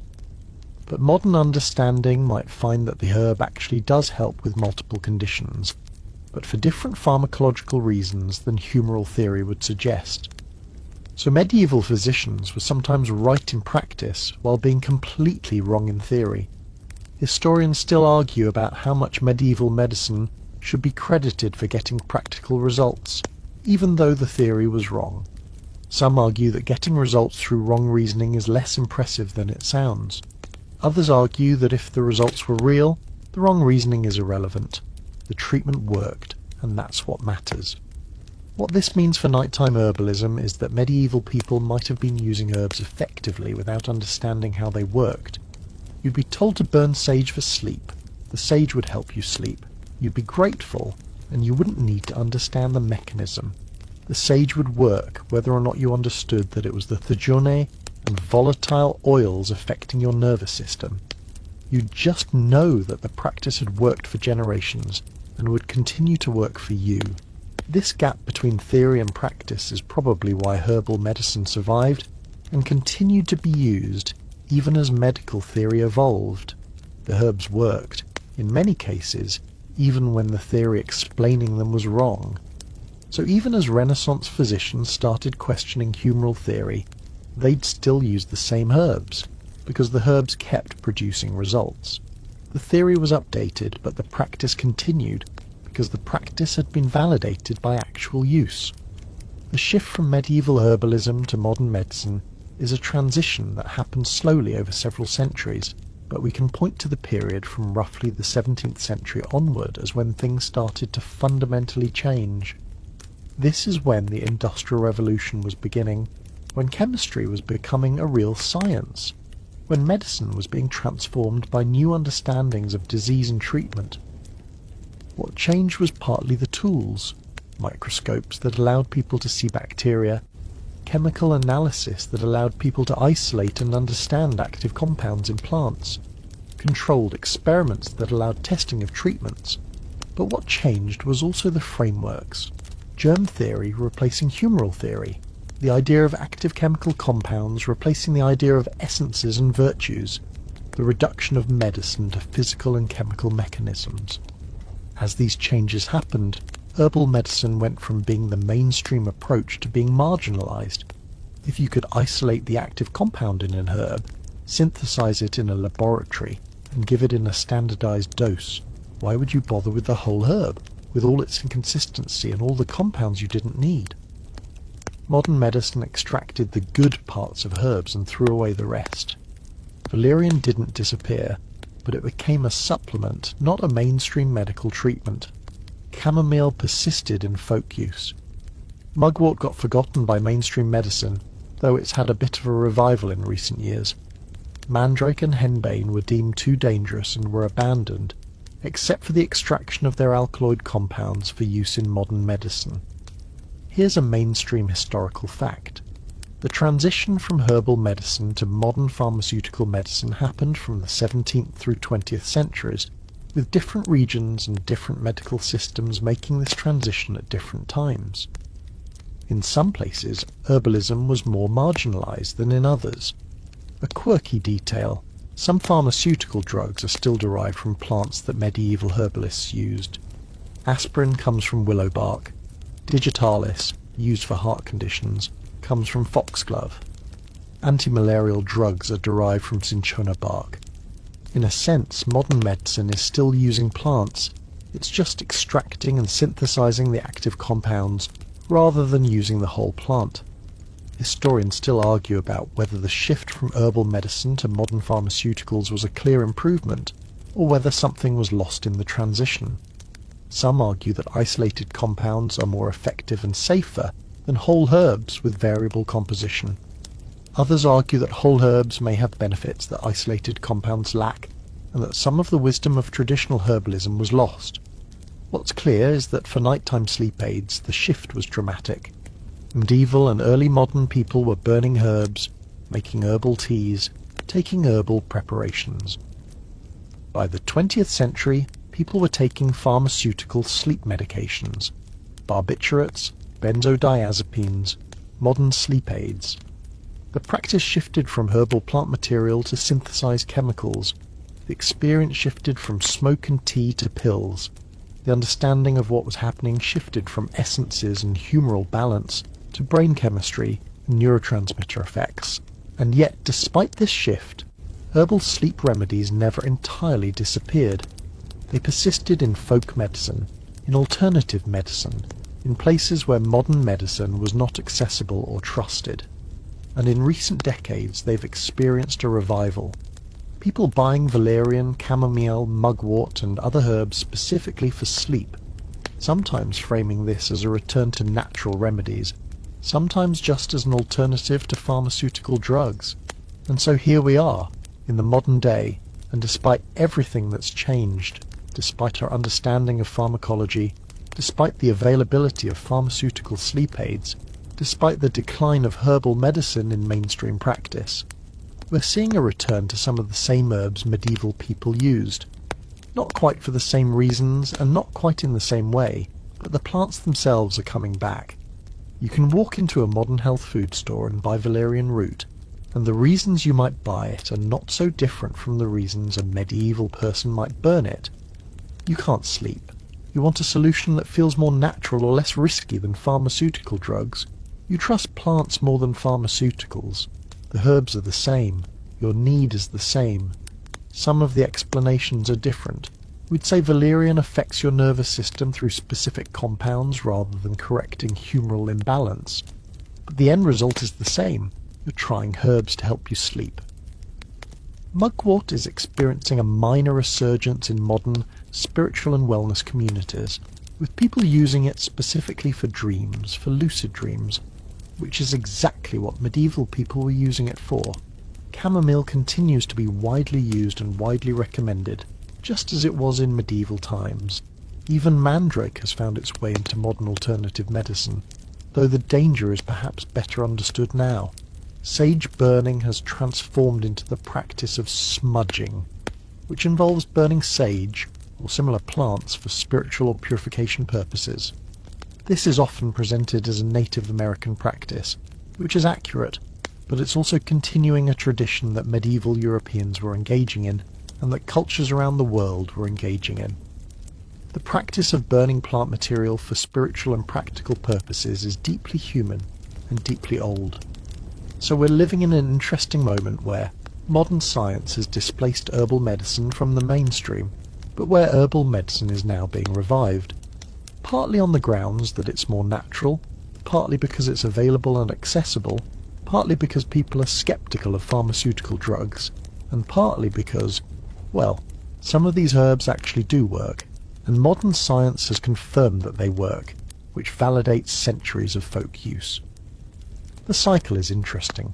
Medieval people used herbs, didn't understand how they worked, had wrong theories but sometimes right practices.